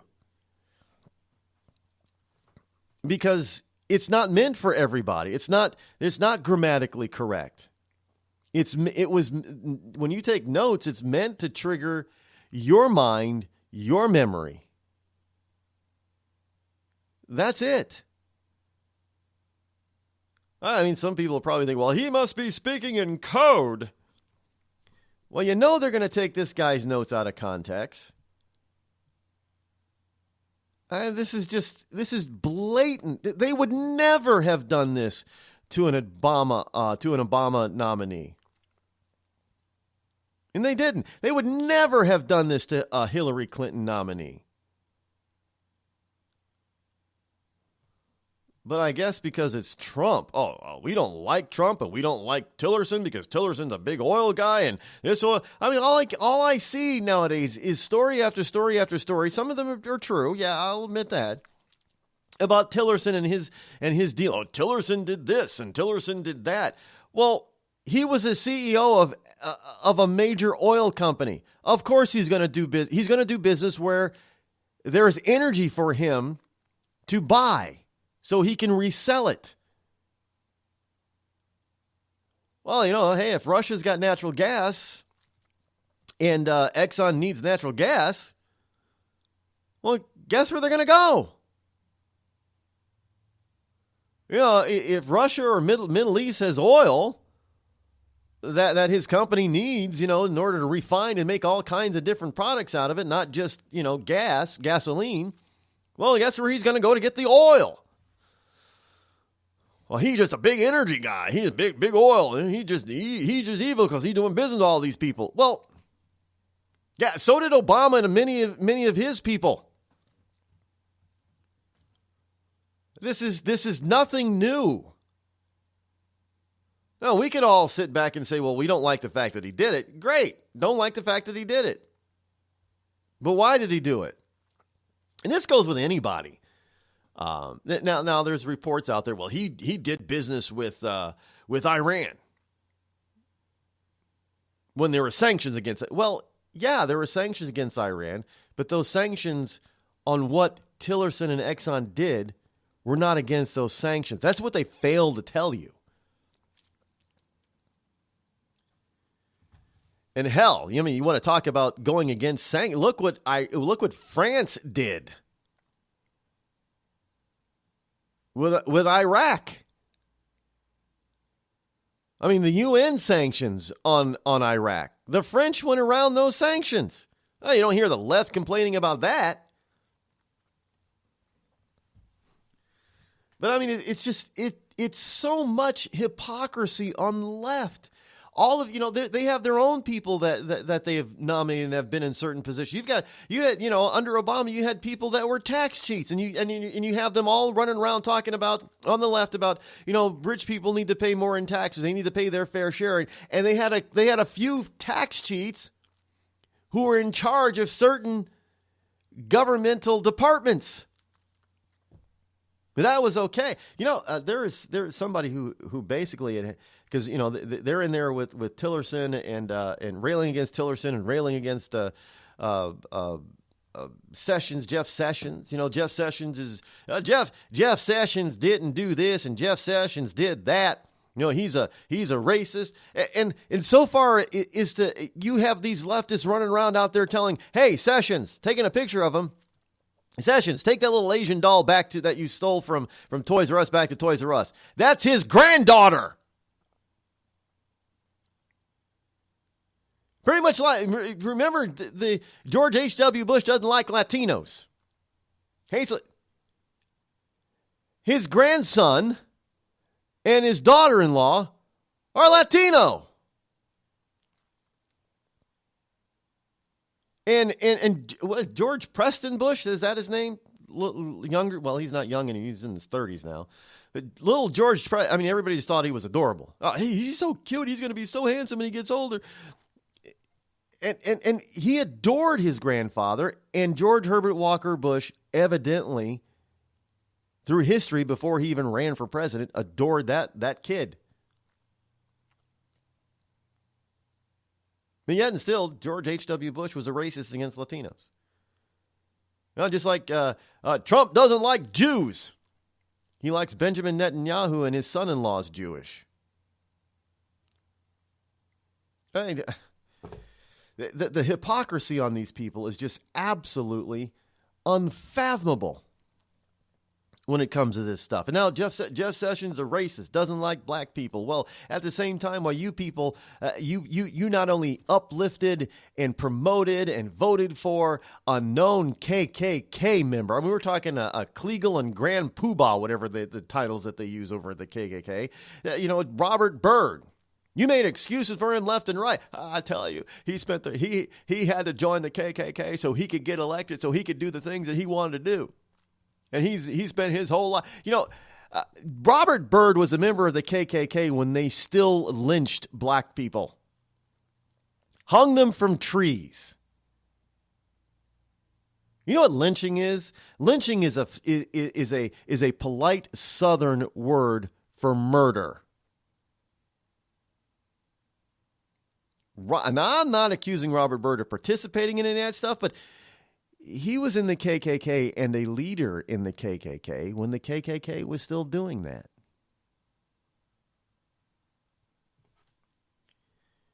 And yet they want to go ahead and say that somehow Jeff Sessions, who's never been a member of the KKK, who's always stood up for black rights and minority rights, who has minorities in his family. He's got a granddaughter who's a minority. That he's a racist? Well, there's somebody who had quite enough of that. And that was Ted Cruz. When the Department of Justice used Operation Choke Point to target legal businesses because they disagreed politically with those businesses, the Democrats on this committee were silent. When the Obama Justice Department sent millions of dollars of taxpayer monies to sanctuary cities that were defying federal immigration law, the Democrats on this committee were silent. When the Obama administration refused to enforce federal immigration laws and unilaterally rewrote those laws, the Democrats on this committee were silent. When the Obama administration released tens of thousands of criminal illegal aliens, including rapists and murderers, into the general population, Democrats on this committee were silent. When the Department of Justice signed off on the Obama administration paying a nearly $2 billion ransom to Iran, contrary to federal law, the Democrats on this committee were silent. When the Obama administration ignored and rewrote provision after provision of Obamacare, contrary to the text of the law, the Democrats on this committee were silent. When the Obama administration signed off on illegal recess appointments that the Supreme Court had to strike down unanimously, the Democrats on this committee were silent. And when the Obama administration released 5 Guantanamo terrorists without the required notification of Congress, the Democrats on this committee were silent. Boom! Hypocrites, hypocrites, hypocrites. You know, maybe that's why they don't like Jesus Christ, because Jesus Christ turned over the tables in the temple, the money changers. Because what did he call them? Yeah, he called them hypocrites too.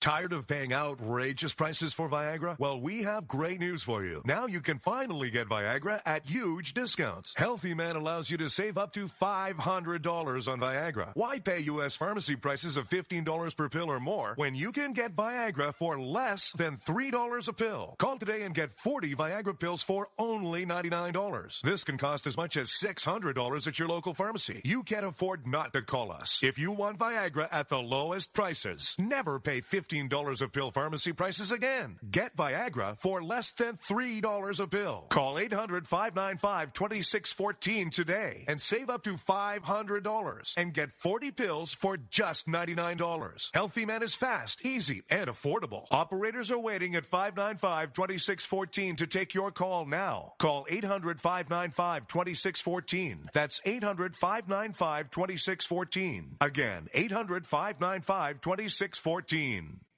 It started with a knock, but it wouldn't end there. What happens in the story next, many wouldn't understand, and most wouldn't believe.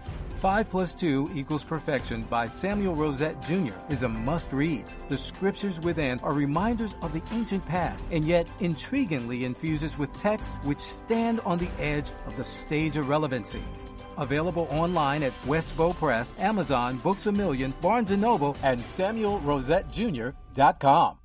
We've all heard of male enhancement, but now there's an expert on true male enhancement in the areas that really count. In Herb Ellis's book, Husband 2.0, Real Male Enhancement, you'll find answers to questions like, why doesn't she want to have sex? A quick start, quick results workout guide. Plus, what you can do as a side hustle to make money now. With all the great tips in this book, every man can benefit.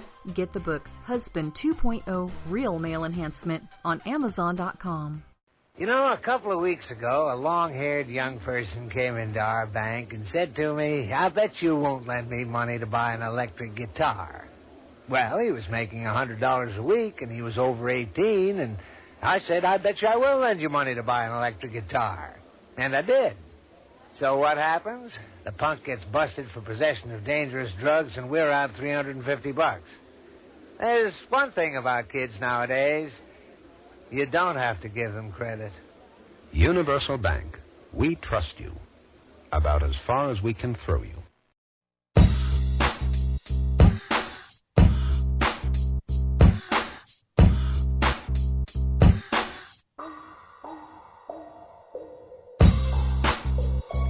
Six 603-835-3226. You know, this whole notion of hypocrisy and the liberal media having their own agenda has never been more evident. Well, than in this case, the MRC.com, MRC Newsbusters, newsbusters.org. They have a piece by Kristen Marsh. And, you know, looking back on it, they are always on point. Because you know what? They report the facts. They go and investigate, and they do their due diligence in their reports before they print them. And so when they come out, you know that, you know, there's a 99.9% chance that everything in it is accurate. Because they do their homework. They don't like to print innuendo over at MRC. They like the real stuff. But they have this piece here, and is talking about the major networks, the three major networks. Well, I guess they're leaving out Fox in this one, but the three major networks, because they're the liberal-leaning ones. Those are the biased ones to the left. Because Fox admits that even though they say they're fair and balanced, they most of those people over there tell you that they're on the left, or excuse me, on the right. And most of them over there at Fox are not journalists, and they don't claim to be journalists. Most of them are commentators, and they all tell you that they're commentators. I think Bill O'Reilly and Sean Hannity and even good old Megan thinks that they're journalists. No, they don't call themselves journalists.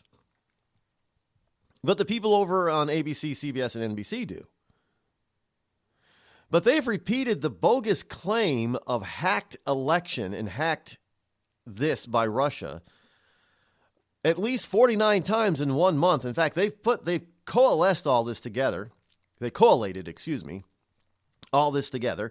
And from December 8th to January 9th, January 8th, December 8th to January 8th, MRC analysts found that journalists on ABC, CBS, and NBC repeated this term or phrase at least 49 times in their morning and evening broadcast.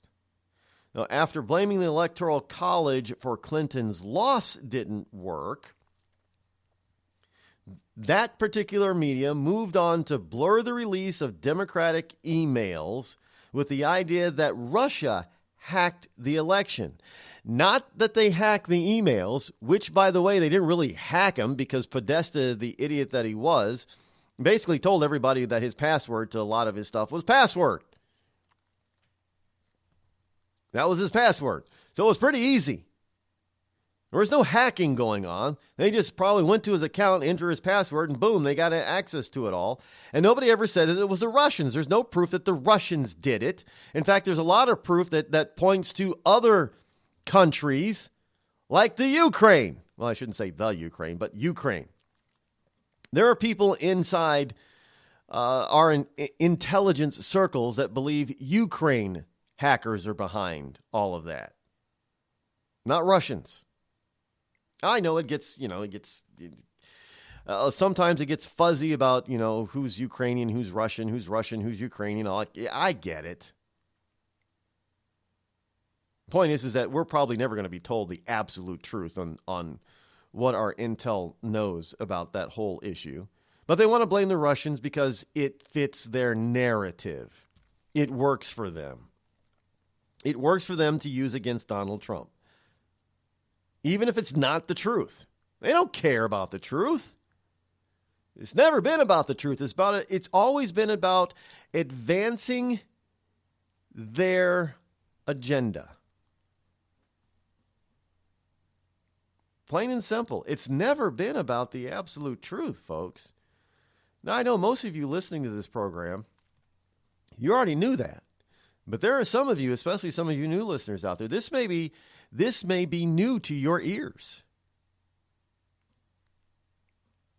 And I have pointed out time and time again about these folks on the left, what they do, what they're about, how they do it, why they do it. I mean, it's well, to me, it's obvious. Which is another reason why you have to listen to this program on a regular basis in order to get everything in the full context. Because obviously you can't put everything in context in an hour or 3 hours. It takes time for you to understand, because you got to understand my humor too sometimes, because some people don't get my humor. Did Rod just say that? He's not. He's serious about that. They don't understand my sarcasm at times either. I'm not being sarcastic about this because liberals are just, Michael Savage is right. Liberalism is a mental disorder, plain and simple.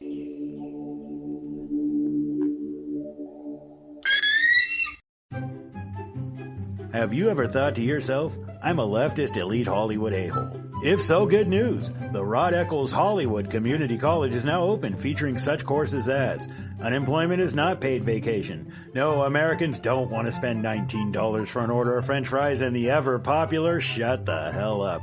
Why, just listen to this big-time celebrity endorsement. I'm not Rosie O'Donnell, and I think this school's offensive, sexist, and racist. And I think you're a giant a-hole who needs to shut the hell up. Hey, we teach a course in that. The Rod Eccles Hollywood Community College, where being an a-hole is not a guarantee you'll be an A student. The following program is recommended for mature individuals and may contain material unsuitable for morons, cretins, and dishwipes. If you are a moron or a member of the PTL Club, please turn off your radio, because we don't need any more stupid, narrow-minded, pencil-neck geeks who wouldn't know the First Amendment if it came up and bit them on the butt. Thank you.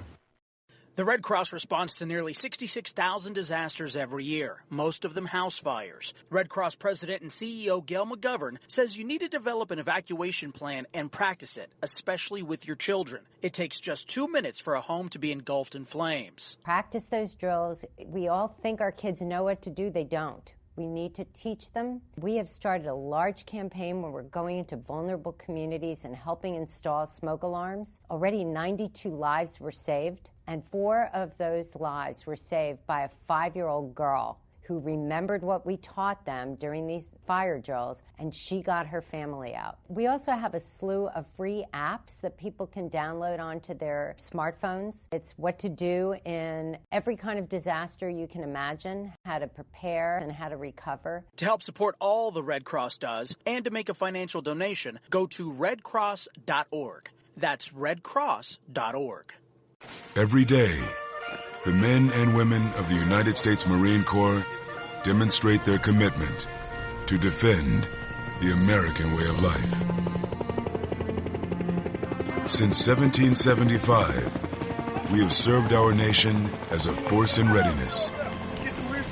From combat operations to humanitarian assistance in every corner of the world.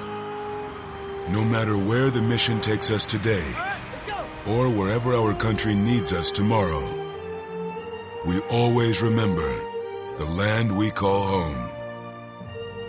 As Marines, we take a stand for each other, for our nation, for us all. The few, the proud, the Marines. The following letters were written by our troops. My dear fellow Americans, I truly appreciate your support. I was starting to wonder if people had forgotten about us over here, but then one of my buddies showed me this website, and now as tears are streaming down my face, I can see for sure that you haven't. Private Emily B., U.S. Army. It's so heartwarming to see the American people not letting the men and women of the armed forces be forgotten. Your letters make a group of grown men, battle-hardened and gruff, act like a bunch of kids around a Christmas tree. Thanks. Staff Sergeant Matthew H., U.S. Army. Your support may be the most important thing our troops can carry with them. But don't take our word for it. Take theirs. To show your support, visit americasupportsyou.mil. Brought to you by the U.S. Department of Defense and the Ad Council. On the battlefield, there's a saying America's military men and women live by. Never leave a fallen warrior behind. Ever. Off the battlefield, Wounded Warrior Project operates with the same goal. We leave no warrior behind. Wounded Warrior Project is a non-profit organization created to help our men and women returning home with the scars of war. Whether those scars are physical or mental, we're here to make sure that they heal. And whether it's helping those with post-traumatic stress disorder live a normal life again, or giving much-needed support to injured warriors in veterans' hospitals. Because no one deserves our help more than the men and women who risk their lives to keep us safe. Wounded Warrior Project. We never leave a fallen warrior behind. Ever. Learn more about what we do at woundedwarriorproject.org. Were you born from 1945 to 1965? People born during these years are 5 times more likely to have hepatitis C. So even if you try to eat right, exercise, and take care of yourself, you could still have hepatitis C, a serious disease that's a leading cause of liver cancer. If you were born from 1945 to 65, you should get a blood test for hepatitis C. Treatments can cure this disease. Talk to your doctor about getting tested. A message from the CDC. See that cute little dog in the pet store window? Chances are it came from a puppy mill, a breeding facility that forces caged, neglected, and often sick dogs to churn out puppy after puppy to be sold for profit. Meanwhile, millions of wonderful, healthy pets end up in animal shelters. This leads to the killing of more than 9,000 by the end of today. But with one simple choice, you can help. Just by deciding to adopt instead of purchase your next pet. Animal shelters are full of amazing pets looking for a home. When you adopt your new best friend, not only are you saving a life, you're taking a stand against puppy mills. When your friends see the smart choice and impact you've made, they adopt their next pet and share with 5 of their friends, who share with 5 more. Before long, thousands get involved. Pet stores stop selling dogs from puppy mills, and even more lives are saved. And with your help, we can save them all. Visit bestfriends.org/puppymills to learn more. Thousands of families affected by disasters, like the recent wildfires, urgently need support. You can help the American Red Cross provide warm meals, shelter, and hope to families when they need it most. Please donate today to Red Cross Disaster Relief to help people affected by disasters, big and small. Go to redcross.org or call 1-800-RED-CROSS today. Your support is critical. We can't do it without you. You want to know what time it is? It's time to bring the rain. Zinc Media. Feel the power of knowledge.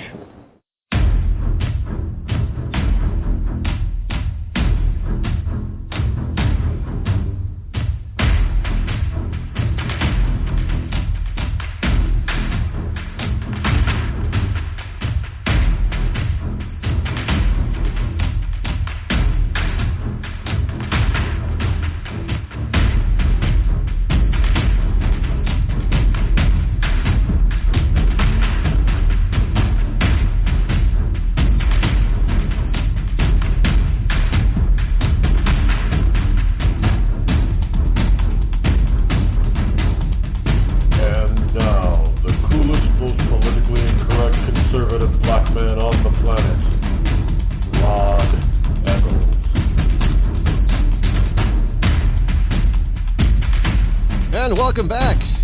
Hour number 3 here on the Rod Eccles Show. I am, of course, your lovable host, L. Rod, coming to you live once again from the bunkerized studio somewhere within the great Granite State of New Hampshire, where the state motto is still live free or die, and it has not changed in the past 2 hours of this program. Call-in number on this Thursday, January number 12, in the year of our Lord 2017, is the same as it always is, 603-835-3226. You can use that number anytime you wish during this program to call in and have yourself heard by thousands upon thousands of people. Soon to be millions. Hopefully. Yeah, and you know, people ask me, well, you call yourself that. No, I don't call myself this. Other people have said it. You know, you call yourself the Black Rush Limbaugh. And like I said, no, I don't. Other people have said it. And I take that as a compliment. You think you're going to have millions of people listening to you? I said, God willing, someday, yes. Look, this is moved beyond a hobby. This used to be a hobby when I first started. It was kind of just like it was an audio blog. It wasn't meant to be anything, huge.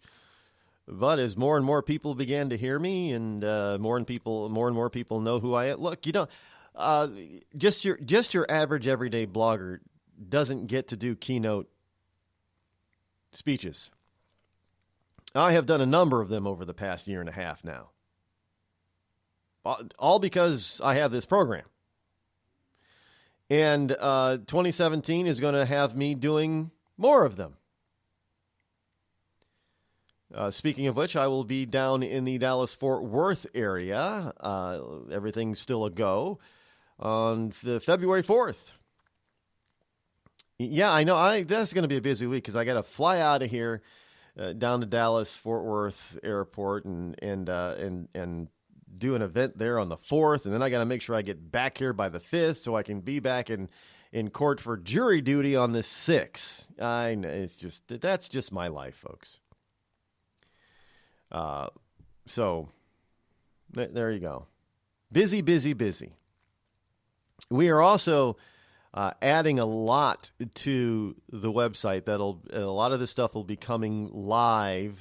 We'll be going live over this weekend. Adding some stuff over there. And the reason I know some people have asked, and I've mentioned it, that the morning forecast has not been up and running yet is because I'm personally having trouble trying to figure out this this video editing software. I guess I got the wrong kind of software because it's not easy to figure out, and it's taken my videos that I've done already and made them look like garbage. So I didn't post them. So got to redo some and got to try to either get new video editing software or yeah, I know I kind of cheap. This was cheaper stuff. It wasn't free. It should have been free. To tell you the truth. But it was some cheaper software. I don't think people really know. I didn't even notice if it had any star ratings or not. But evidently it was you get what you pay for, as they say. Yeah, I did. I got what I paid for, a piece of junk. So now I got to get another piece of video editing software.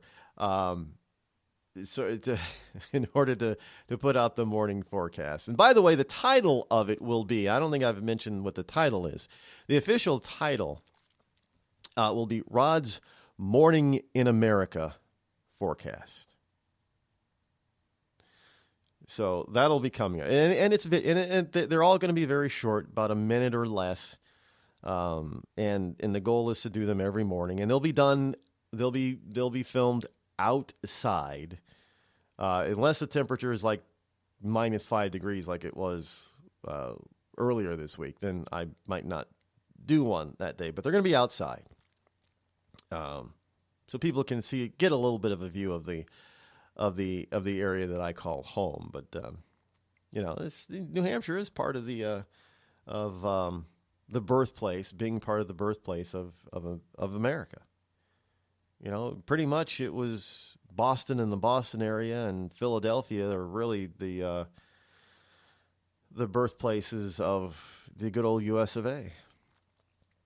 It doesn't mean that no place else played a part. Obviously, other places played a part in our revolution and fight for freedom, but kind of got started in those two areas, Greater Boston area and Philadelphia, the city of brotherly love, which, strangely enough, is not very conservative and liberty loving right now. It's pretty liberal in Pennsylvania, but there you have it. Switching gears a little bit. By the way, did you know that Whoopi Goldberg has made the claim that liberals in Hollywood have a harder time than conservatives in Hollywood? Like, what planet is she living on, by the way? I've stopped really. Every once in a while, she'll say something that causes my ears to perk up.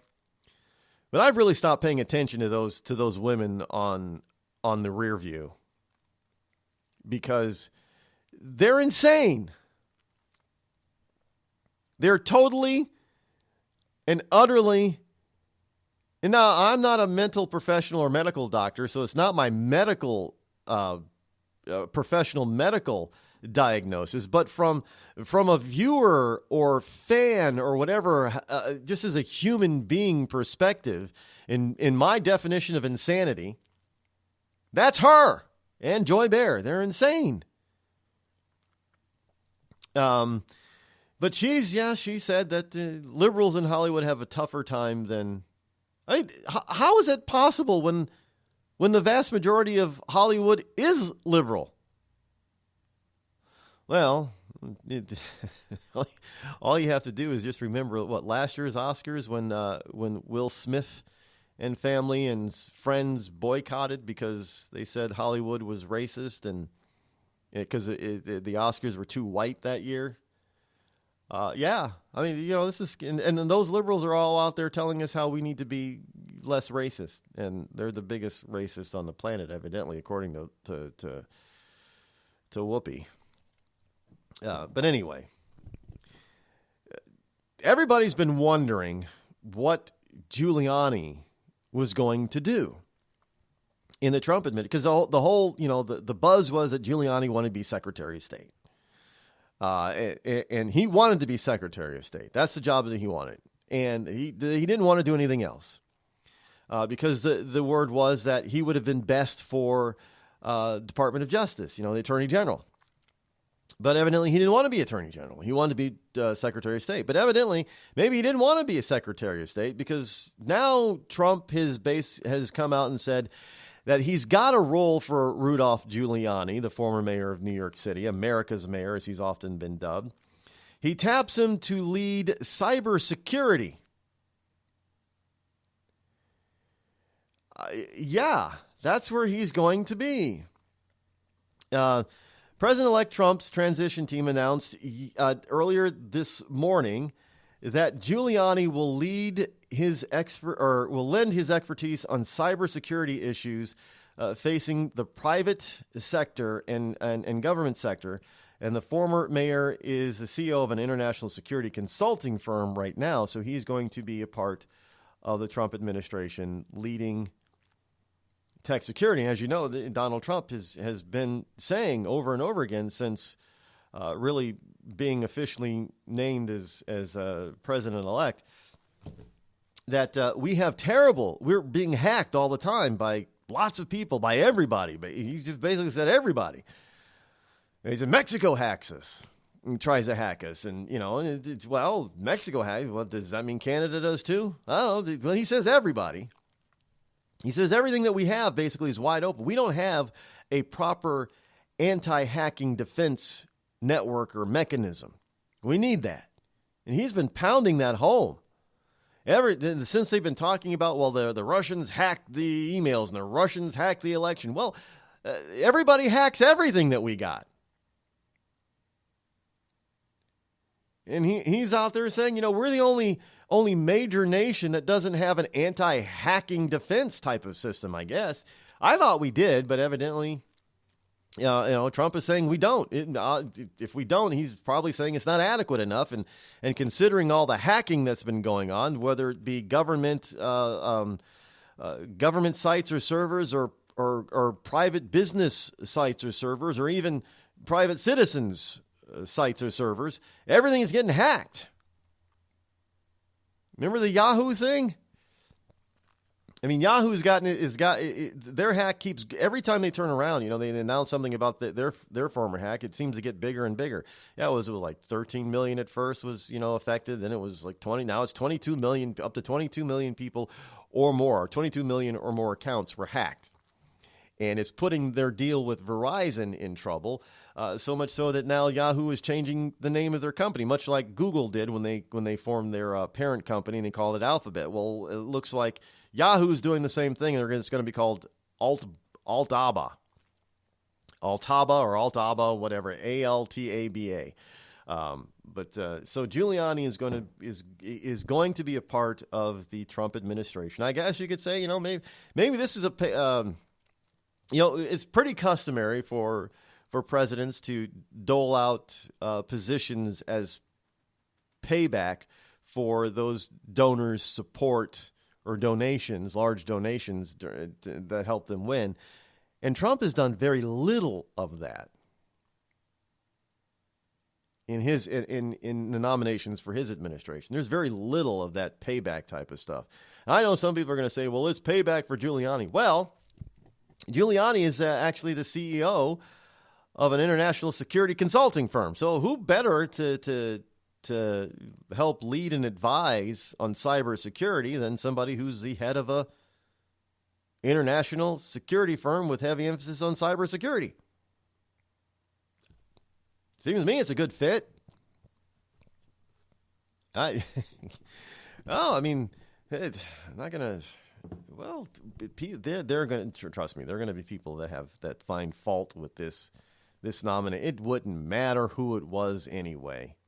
It doesn't matter unless Donald Trump nominated an ultra left-wing liberal to a cabinet post. The left is and even if he did that, and that ultra left-wing individual accepted that nomination, the left would rail against them because of them being, you're a sellout, man. How could you possibly? We all hate Donald Trump, and you're going over there to work for Donald Trump? How could you? You're a traitor to the liberal cause, man. If you go over there and you get nominated, Donald Trump, you shouldn't even have spoken to Donald Trump. You should have went over there and stood in the lobby and railed against Donald Trump, talked about how much he was a racist and how much he was a bigot and how much he was unfit and unqualified to be president. But instead, you went over there and you actually went up there and talked to him about a cabinet post, and now he's made you the nominee for that cabinet. You are a disgrace to the liberal kind, my friend. That's what would have happened if Donald Trump nominated a liberal, a Democrat liberal, to his cabinet. So make no doubt about it. This has nothing to do with about the ability of these people being nominated in their various positions. It has everything to do with simply because the Democrats are so hypocritical, so spiteful, so hateful that anybody who aligns himself with Donald Trump is an enemy.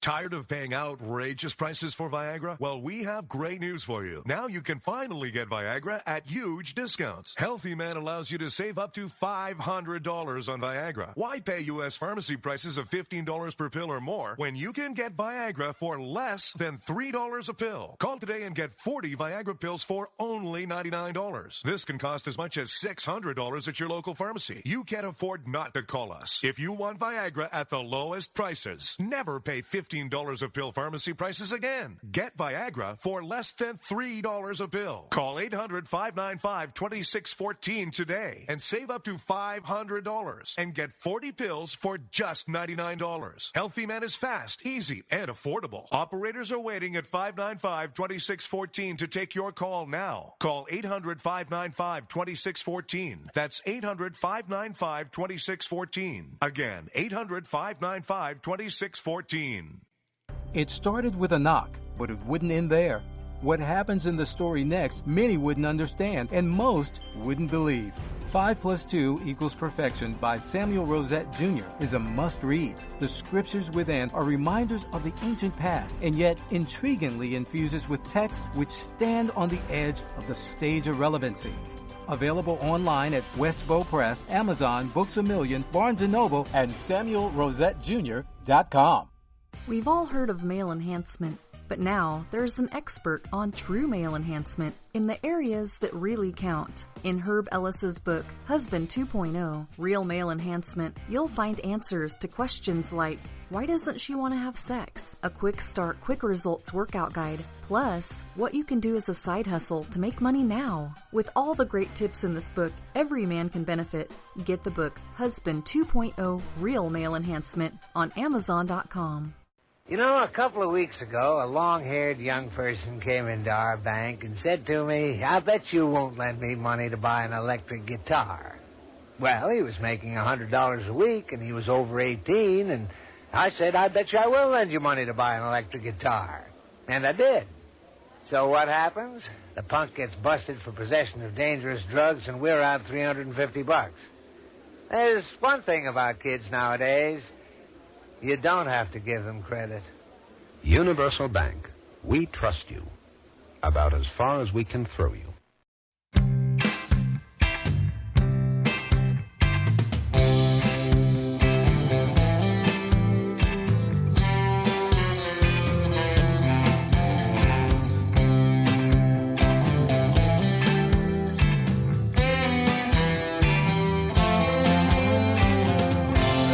You know, you got to wonder if the liberal left, if they are going to put themselves so far out on a limb that they can't get back to the trunk before that branch snaps.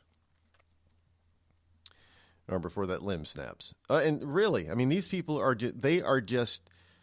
they are doubling down and tripling down and fourpling down. And for those of you in Rush Limbaugh's Real Linda, that's the Brady Bunch way of saying quadrupling down. Just so you know, that's what it means. Well,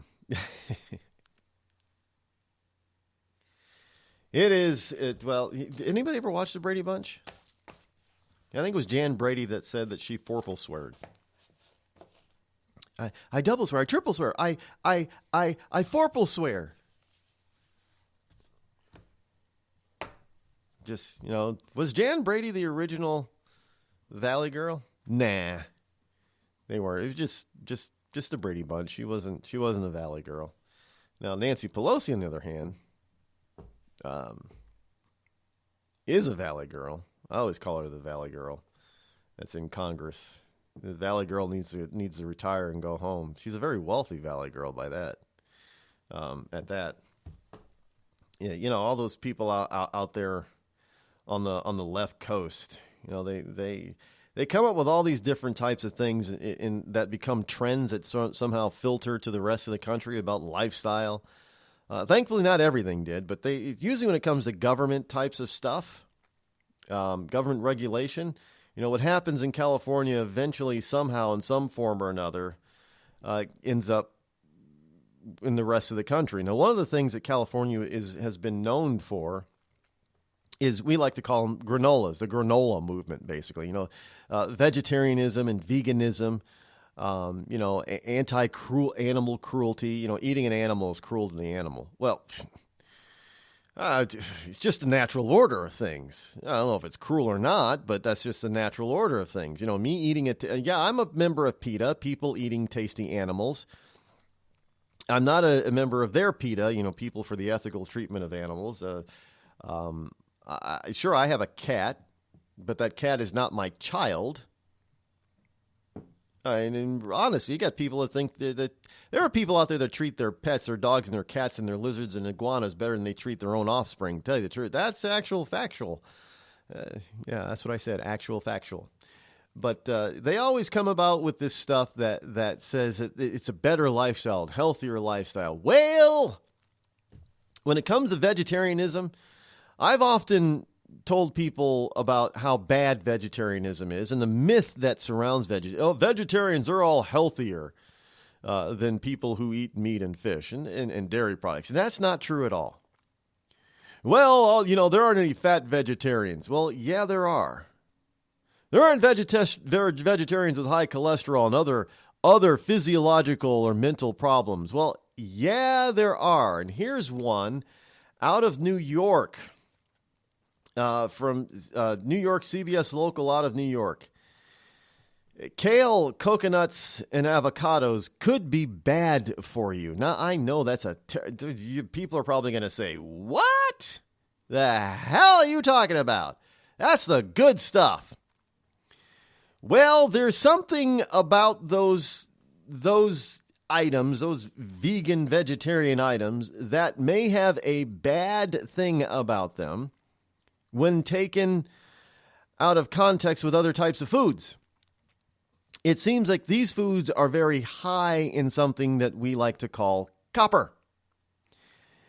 And this copper is also maybe in our water due to copper piping and elsewhere, and could be making us feel miserable. Anxiety, trouble focusing, exhaustion, and all-around mental funk and physical failure, as they call it. When you're feeling, just tired, are familiar symptoms for a lot of people, especially vegetarians. People will come into my office as one doctor with nonspecific symptoms, and they feel moody, have depression, difficulty falling asleep, difficulty waking fully up. After some investigation, this doctor, an internist, Dr. Kogan, she said she found that copper is increasingly becoming the culprit. It is an essential element, much like iron. Our bodies need copper for normal growth and health, but certain foods like shellfish, leafy greens, cashews, and chickpeas are naturally high in copper, along with the kale, coconut, and avocados. The problem is that our body's not able to metabolize the extra copper because especially vegetarians are not eating foods that counter the copper and help our bodies get rid of excess copper. And those foods happen to be what? Meats like beef and chicken and bison. Hello? So I guess, like I've always said, a vegetarian isn't necessarily healthier because vegetarians, and the problem is that the vegetarians aren't getting the full scope of proper proteins, and proteins obviously have something to do with copper, and since they're not getting the full benefit of the full spectrum of protein, they're getting copper toxicity. The Red Cross responds to nearly 66,000 disasters every year, most of them house fires. Red Cross President and CEO Gail McGovern says you need to develop an evacuation plan and practice it, especially with your children. It takes just 2 minutes for a home to be engulfed in flames. Practice those drills. We all think our kids know what to do. They don't. We need to teach them. We have started a large campaign where we're going into vulnerable communities and helping install smoke alarms. Already 92 lives were saved, and 4 of those lives were saved by a 5-year-old girl who remembered what we taught them during these fire drills, and she got her family out. We also have a slew of free apps that people can download onto their smartphones. It's what to do in every kind of disaster you can imagine, how to prepare and how to recover. To help support all the Red Cross does and to make a financial donation, go to redcross.org. That's redcross.org. I'm just so happy my father had a chance to see his kids before he passed. I just want to say thank you. When her father fell ill, the American Red Cross was able to help get Veronica's brother home from the Navy to speak to his father one last time. It's thanks to your donations that we can connect military families when they need it most. Please donate today at redcross.org. It's Thursday night, and you're grabbing drinks with some friends. Started off with a pitcher for the table, which quickly becomes 2. There's pool. And there's the photo booth. All right, everybody squeeze in. Say cheese! Followed naturally by an order of wings. And another. Can we get some extra ranch sauce? Then there's the ceremonial nightcap. So what are we doing this weekend? And lastly, it's back to the car, which, if you're buzzed,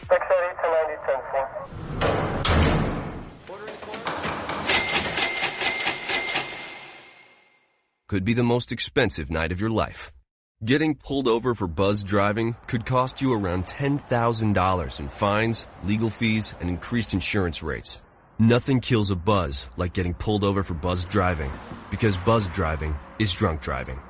Brought to you by the National Highway Traffic Safety Administration and the Ad Council. Every day, the men and women of the United States Marine Corps demonstrate their commitment to defend the American way of life. Since 1775, we have served our nation as a force in readiness. From combat operations to humanitarian assistance in every corner of the world. No matter where the mission takes us today, or wherever our country needs us tomorrow, we always remember the land we call home. As Marines, we take a stand for each other, for our nation, for us all. The few, the proud, the Marines.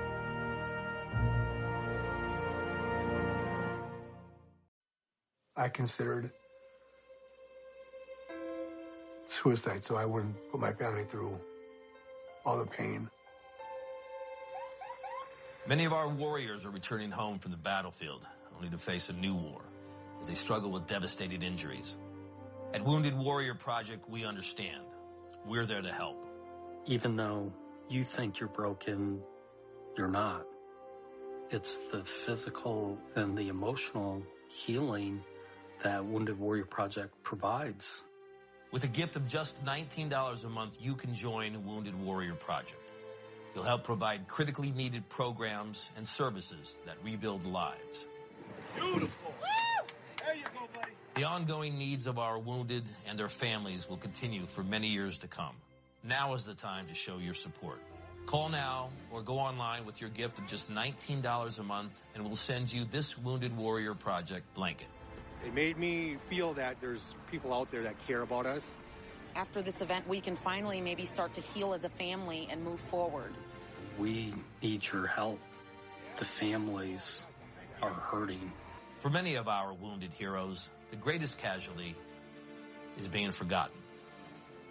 That's why your gift of just $19 a month is so important. Please call or go online right now. Bring the rain.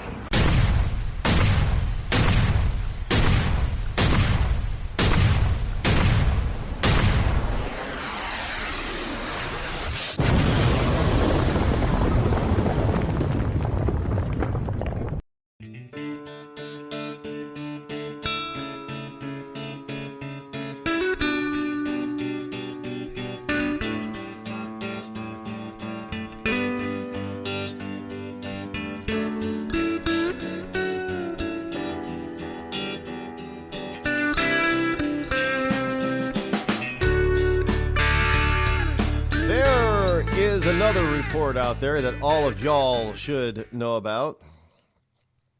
This is a well, it's kind of damaging for lefties. And I thought it was kind of funny, but I've often said there's anecdotal evidence that this is true about this report. But this report, I guess it was a study, an actual study. I don't know how they conducted this study. Didn't really say, but there is a study here, and the study is that right-wing people are better looking than left-wing people. So this study claims, and it's from. It's a study that is posted on Indy100.com. I kid you not. They actually did. I don't know how they conducted it, but research has found that being attractive influences many things in a person's life, which is true. Their salary, their popularity, their grades in school, even their prison sentences. Sure, all of that we know is true.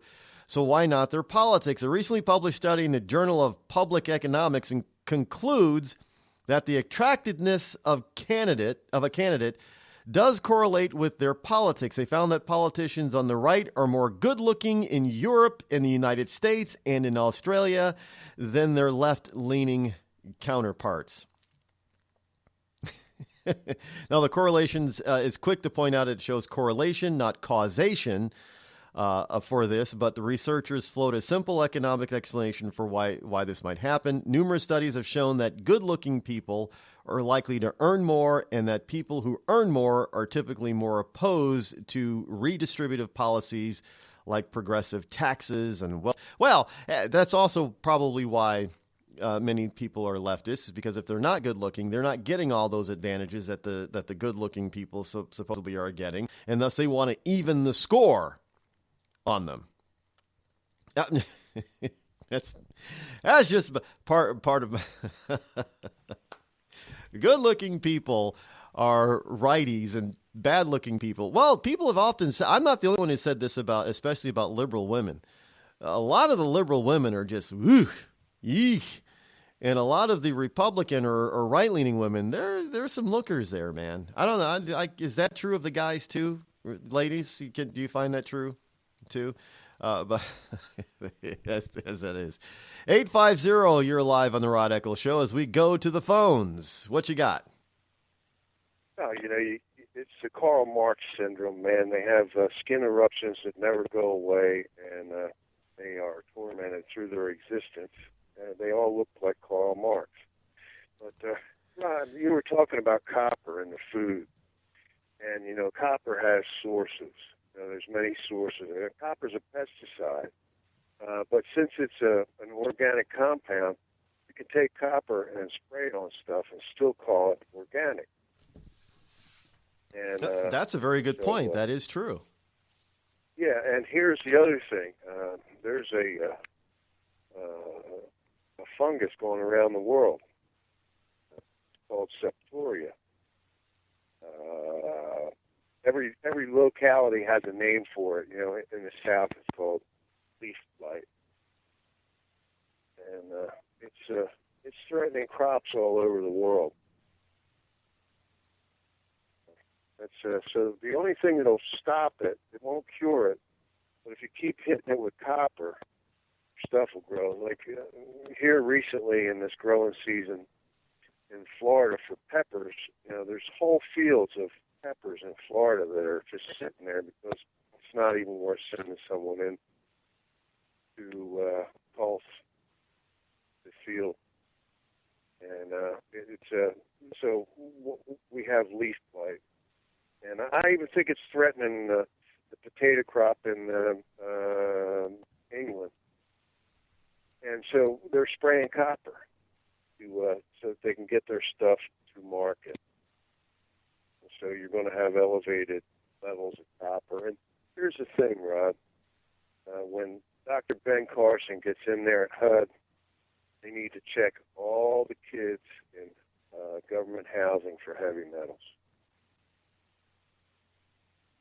I would say that that's probably true because evidently copper toxicity, copper is in the heavy metal class, and we know that the human body is. Metals, yeah, there's tons of heavy metals that are bad. But here's one, cadmium, and if you have large amounts of cadmium in your system, you'll be mean. Makes you mean. Yeah, that seems to be the counter of what this study was saying. Flesh. It doesn't necessarily have to be their water supply. It could be whoever gives them their drugs. Oh, that might be too. I try to stay up on all healthful things. Well, what I'm trying to tell you is that you can accelerate social change by making zombies with heavy metals.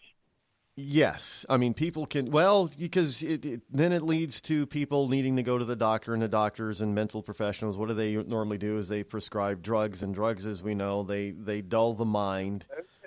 Well, at MK Ultra, they found out that, quite a lot of those people have these elevated levels of cadmium, uranium-235, lead, maybe even aluminum. Aluminum is going to be our lead. You know, the lead led to the decline of the Roman Empire because they lined their cups, their cups that they would make and drink wine. Well, they would line them with lead because they could work with it easy, and they poisoned themselves. Yeah, ancient Rome, they believed that it was, they went a little, some of the royals especially. Because their pipes were their indoor plumbing was made with lead, and they had lead-lined cups, and they think that the reason why they turned out to be so crazy was because they had lead poisoning. In an adult, it's not neurological. When an adult absorbs lead, it replaces calcium in the bones. But of course, it'll poison after a while. But on a growing child, it becomes neurological for him. Yeah, when it gets. See, there's so many levels when you look at these people who have sought power, and we've spent millions of dollars on mosquito research at these universities, which they gather all these ugly people together, and so that's their problem because they've created their environment there, and they actually have a bunch of stupid people as their constituency. But, we spent these millions of dollars on mosquito research. And, since the Democrats came against DDT, there's probably been about 300 million people die because of mosquito-borne viruses. And they're allowing these things to come up here, and human life is not worth bringing DDT back to eradicate the mosquito. So, all these policies and all this liberal stuff and so on and so forth, they have been the cause of it. Even chlordane, it bonds to the soil, doesn't go away. They got rid of that. So we have there's so many levels. And when it all comes down to it, the reason for the misery is because we have lawyers who can go in there and tie the system up and get done what they need to get done for the people that they work for. Yeah, like the story I had yesterday on lawyers. I can't believe a lawyer actually took up the cause in this one. The woman who's suing Chipotle for $2.2 billion because they use one picture of her, supposedly without her permission. Yeah. So yeah, don't get me started on lawyers, my friend. I mean, that's just it. But yeah, you're absolutely right. A lot of this stuff comes about. Rod, I've been a client of Hogan and Hartson. That's James Comey, Loretta Lynch, Sandy Berger, and Cheryl Mills law firm. Their old law firm. And if you just want to point to one law firm that has brought misery to the United States, it's now, granted, Hogan and Hartson is no longer the law firm. They've merged with a British law firm, so it's a Brit-American law firm now. But people really have to take a look and see what they've done. Now, look what James Comey did with his machinations before this election. Look what Loretta Lynch did by going further than Eric Holder to break the law. Look what Cheryl Mills does. She's actually sacrificing chickens in the backyard of the Moloch to get things done. And Sandy Berger stuffing secrets into National Archives, changing the narrative, which they're wont to do. I mean, it's airbrushed picture from this Lenin era, these people are the same. They're Nazis. There's no other thing. They want to bandy about all these words and everything, and they are the totalitarian. Yeah, because that's the only way they can. That's the only way they can get their agenda, foisted on the rest of us. Because most of us wouldn't stand for it otherwise. I mean, the left, they come up with rules and regulations and laws, and they realize that the rest of us aren't going to go along with half that stuff. So they break their own rules, regulations, and laws to try to foist their rules, regulations, and laws upon us. I mean, it's a cyclical insanity that is just it's more than inane. It's just diabolical. Mm-hmm. Yeah, and see, with the FOIA requests that they're doing right now, they want to move it to the courts because that's where they've gained their strength. And so, you have to take a look at what they've done to the courts in the last 100 and some years, and the influence of the ACLU. And so on and so forth. It is absolutely horrible, and they dance through all these hoops and everything to get it done because that's the way law is. But that's their trail in the future. When the future looks back at what they did and takes a look at how they did the thing, they can see, well, they were doing this to cover their butt because that was the law, and they followed the law. Yeah. Well, if you're following the law, you don't got to cover it up. That's for sure. Well, see, they follow the law as they can twist it. That's the point. And the United States of America was created out of thin air by men who had a classical education. They were deep thinkers. Deep thinkers don't spend their time in a courtroom, and especially in today's courtroom. That's not deep thinkers. That's trained people, in a circus act, performing. And that's law. Yeah, that is true.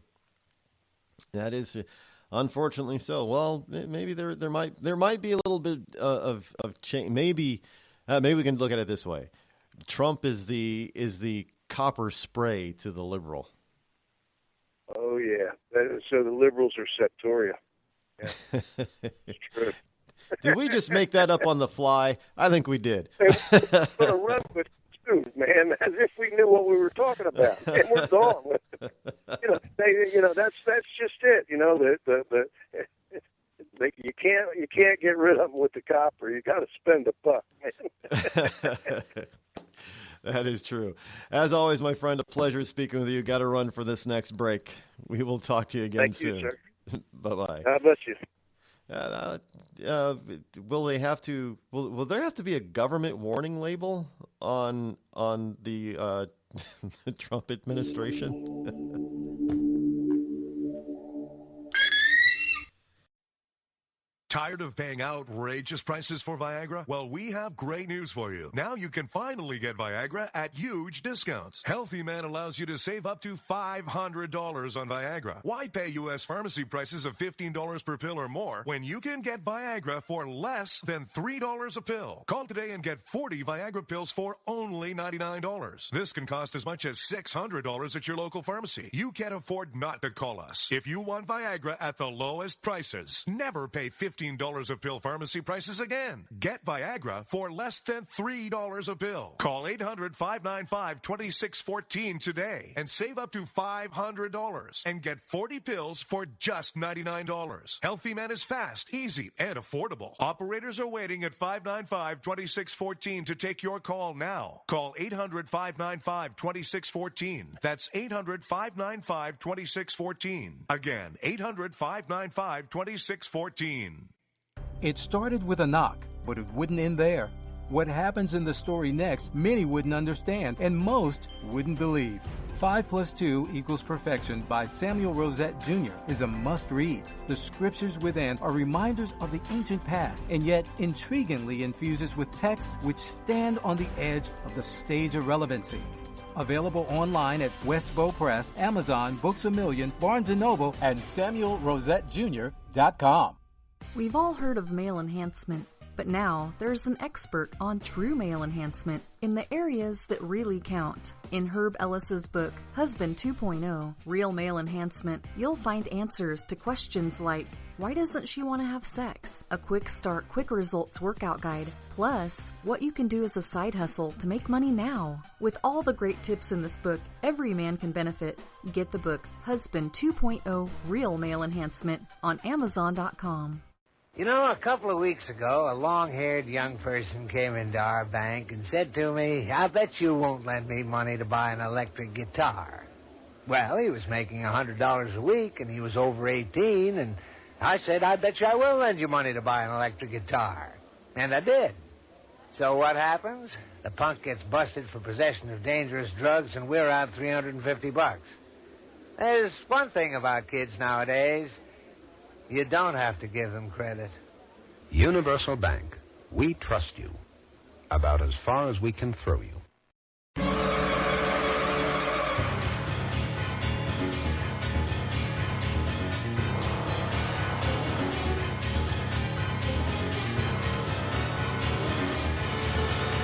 You know what's worse than that last spoof commercial about the banker giving the money for the electric guitar, and then they're out $350. How about, it seems like these millennials don't like to repay their debts, period, especially when it comes to something that they don't want to pay for at all. They think everybody else should pay for it, like college education. They take out all these loans in college education, and they don't want to pay them back, and many of them don't pay them back, so the rest of us are footing the bill for their college education, which many of them aren't even getting jobs that utilize their degree, because so many of them have degrees that are kind of useless in the real world.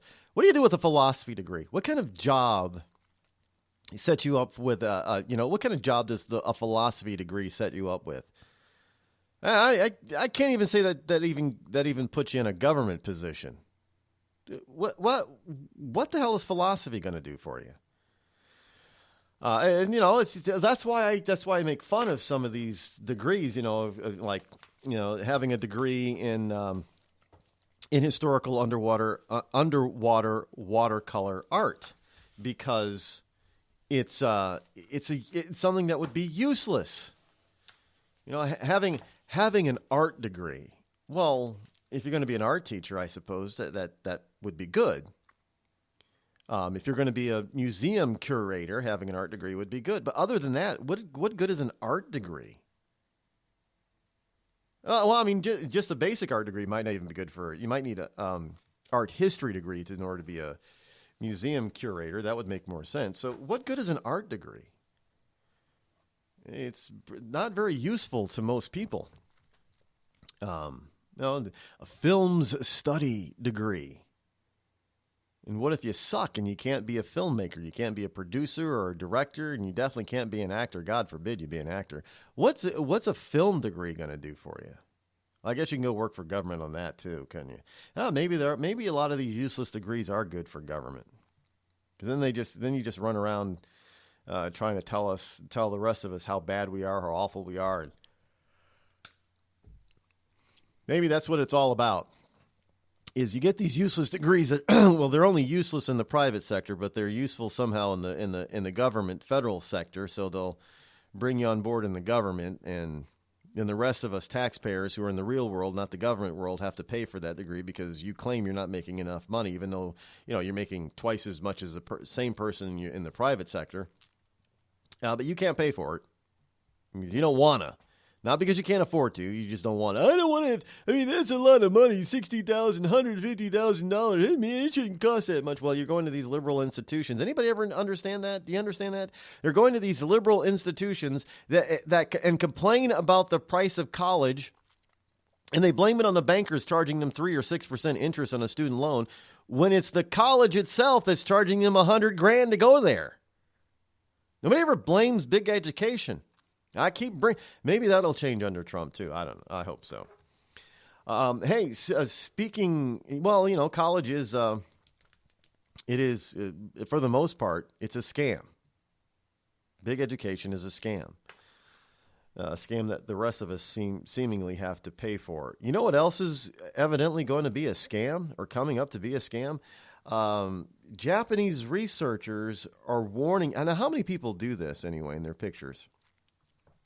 But Japanese researchers are warning us of fingerprint theft from pictures, from people who like to flash the peace sign in their pictures. So flashing the peace sign could, in the near future, pose a threat to your personal identity because your fingerprint data could be stolen. And a lot of things are going to these fingerprint data things now, to your computer, your cell phone, to your banking stuff. Like some of these places, they require a fingerprint or thumbprint or something along with your credit or debit card. So fingerprint recognition technology is becoming widely available to verify identities, such as when logging onto your smartphone, your tablet, your laptops, you're doing some banking. But the proliferation of mobile devices with high-quality cameras and social media sites where photographs can be easily posted is raising the risk of personal information being leaked, according to a report. The NII researchers were able to copy fingerprints based on photos taken by a digital camera.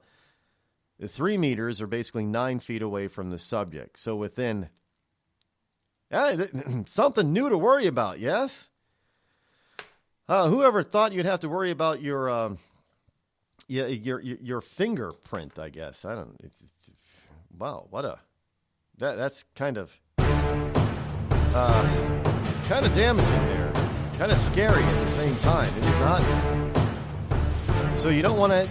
I guess you better stop flashing your finger, that peace sign or any of the other sign that's going to show up. Your fingers are going to show up on a picture because evidently, at least from within 9 feet or closer, if the picture is within 9 feet of you, they can discern with this high-tech photography stuff what your fingerprint looks like and then copy it.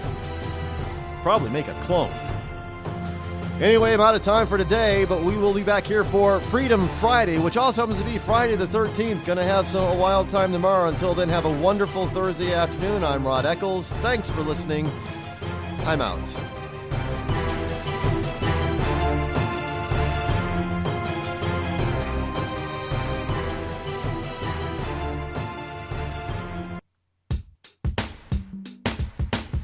Damn, it feels good to be a Clinton.